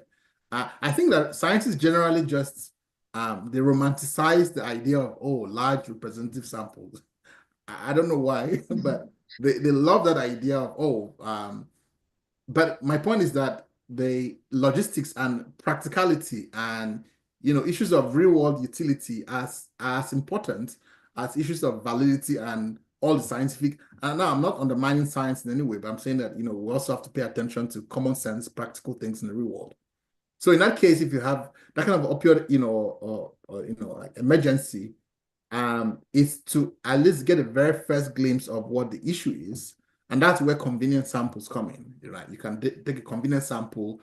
You can at least see, okay, in this convenient sample, sure, we're not going to make inferences beyond the sample, but at least this allows us to know the sample.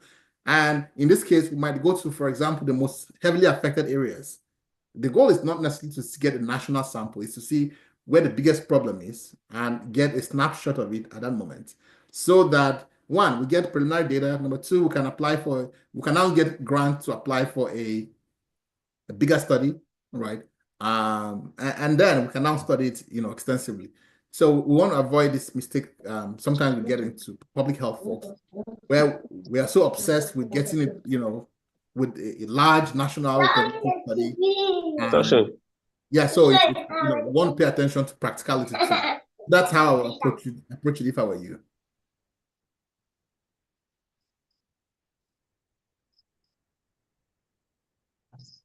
Dr. Onyime. Okay, thank you. Thank you very much, Prof. I really appreciate what you're doing. Please, I'm sorry, I might take it a bit back. In cluster and certified sampling, is it possible to use both in the same study? Yeah, of course. But after doing clustering, then you now do certified. No. The other way around. No, I'm a bit confused here. You certify first, then you now cluster. Yes. That's the only way to do it. You're going to use stratification with clustering. You stratify first, and then you select from clusters. What's a kind of thing of an analogy? The dog always wags the tail, right? Or you have to be stratification always. If you're going to use both, stratification always takes place first, right? You share the population into segments, and then within each segment, you can then use cluster. Remember that stratification is not a true sampling technique at least philosophically, right? Stratification is simply saying that we want to divide this population into groups. Okay, now after sampling, we have to do something. We have to now select those individuals in the groups. Stratification can never allow us to get to individual level selection.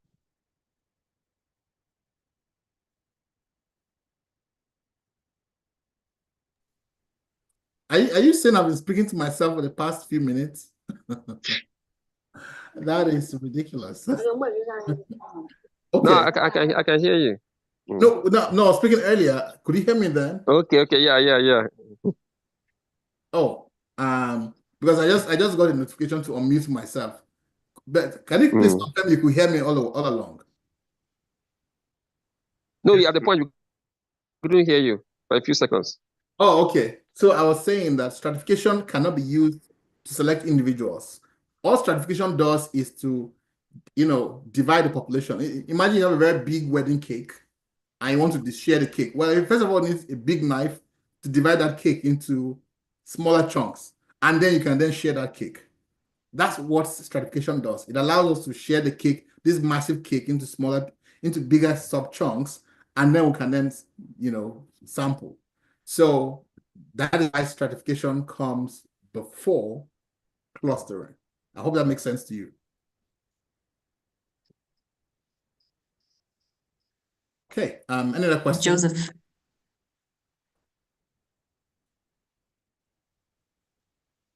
Okay. Good evening, Prof. Hello. Hello. Yeah, we can hear you clearly. Can you hear me, sir? Yes, can hear you very well. Okay, sir. In my own case, I am actually trying to write up my dissertation for my postgraduate medical training. Now, I am working on a comparative study. I'm trying to compare the outcome of the fetal and maternal outcome of elective CS, cesarean section, done at early term versus full term. Now, I am to randomize the participants into either full term or early term. Now, the issue is my sample size happened to be 170. But along the line, trying to recruit the patients, some of the patients I recruited into either of the arms went into spontaneous labor, necessitating urgent cesarean section. So ab initio, my intention was to analyze all, irrespective of whether they entered into labor. I mean, whether they had cesarean section following whether they actually entered into labor, then necessitating an urgent or emergency cesarean section. But why my external assessor, after reading through my work, he was of the opinion that I shouldn't actually analyze all, that I should stick to the people that actually had elective cesarean section. So this time around, I don't know how to go about it. I'm just trying to seek clarification whether to analyze all or just to stick as per protocol. Well, so the study, it's a tricky design when you opted to, the moment you chose to randomize them, that became a problem. Randomization will not have been your very first choice here. This will have been better designed as a, either a cohort study or a case control study, as an observational study, because this means that you are randomizing people to something that could possibly harm them. So you're saying, okay, this particular option of surgery or this other option. A bigger problem also is the fact that it's impossible to blind, right? Blinding is almost impossible in this scenario because, obviously you're talking about full-term pregnancy versus an earlier stage where it's obvious who is on this versus that. It's actually open labeled. I didn't blind. Oh, yeah, that's what I'm saying. It becomes challenging, right? It's impossible to do so because of the very nature of the treatment. So ideally, this would have been better done as an observational study, maybe as a cohort study or as a case control study. But be that as it may, let's just address the current issue you have, which is you've collected the data, and the question is, Do you analyze as by intention or as treated? Well, let's just analyze as treated based on what you observed, right? And because then you have there's too much noise going on in the study in terms of bias and quite a lot of confounding. So it would be much better in this case to just analyze what you had, of course, assuming that you have enough sample sizes. If you do not have enough sample size, you can recruit individuals, in this case, observationally, right? No longer randomizing anybody, and then analyze the whole data set as an observational data set. That is another option for you to do as well. But in general, for rare outcomes like that, sometimes it's just the most efficient design will be to implement a case control study. That's why we have that special design. It's best for rare outcomes that are hard to find, where you can then get the outcome, the individuals who already have the outcome, and then you can see, oh, was early or late stage, procedure associated with this outcome, right? That becomes easier, both from an ethical perspective as well as just operationally as well, conducting the study as well. Okay. Okay, sir. Well, for the ones that actually went into labor, the sample size was 170. About 10 went into spontaneous labor, from which just 10. So I wouldn't know whether that would have any effect on the generalizability of the study after analyzing. I wouldn't know whether that will have any effect on it in terms of the outcome and other stuff. I don't know. Well, the bigger issue here is, misclassification, because the individuals who went into spontaneous labor do not belong into any of those categories you've created. No, they don't anymore. Yeah. So initially they were randomized to have elective cesarean section, either at early term or full term. But along the line, they developed spontaneous labor before the scheduled day of cesarean section. So they had to do urgent cesarean section. Yeah, so and of all the 170 samples, about 10 of them actually had this issue. Okay. So your best thing would be for you to just exclude them from your analysis, because you have issues of misclassification there. So just exclude them from analysis to be in the, Okay, sir. Okay, sir. Yeah. All right, sir. All right, sir. Thank you very much, sir. You're welcome. Yes. Okay. Any other questions, Lungile? Yes. Okay. Hello, Professor. Again, sorry for just a personal case. We have only one PHC, primary healthcare, and we want to do the patient satisfaction survey. So previously, we thought we can go with the systematic sampling to choose the patients, maybe like in the waiting area or maybe on the exit.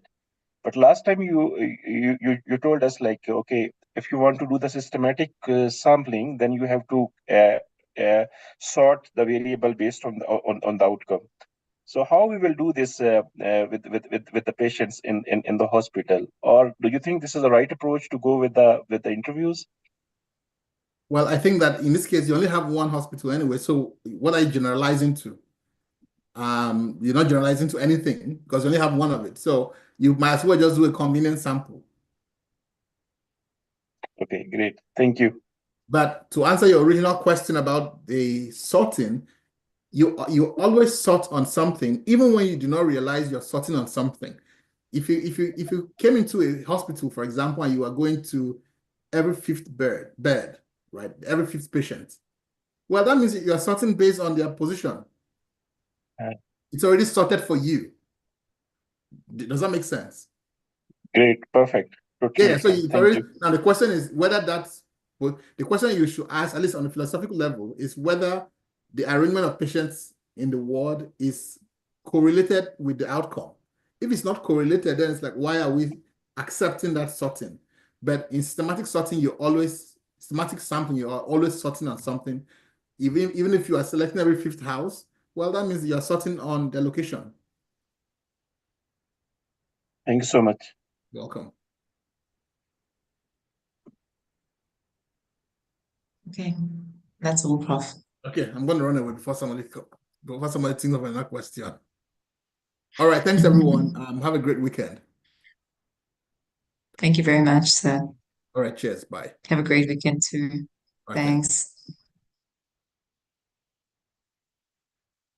Thank you, Riri.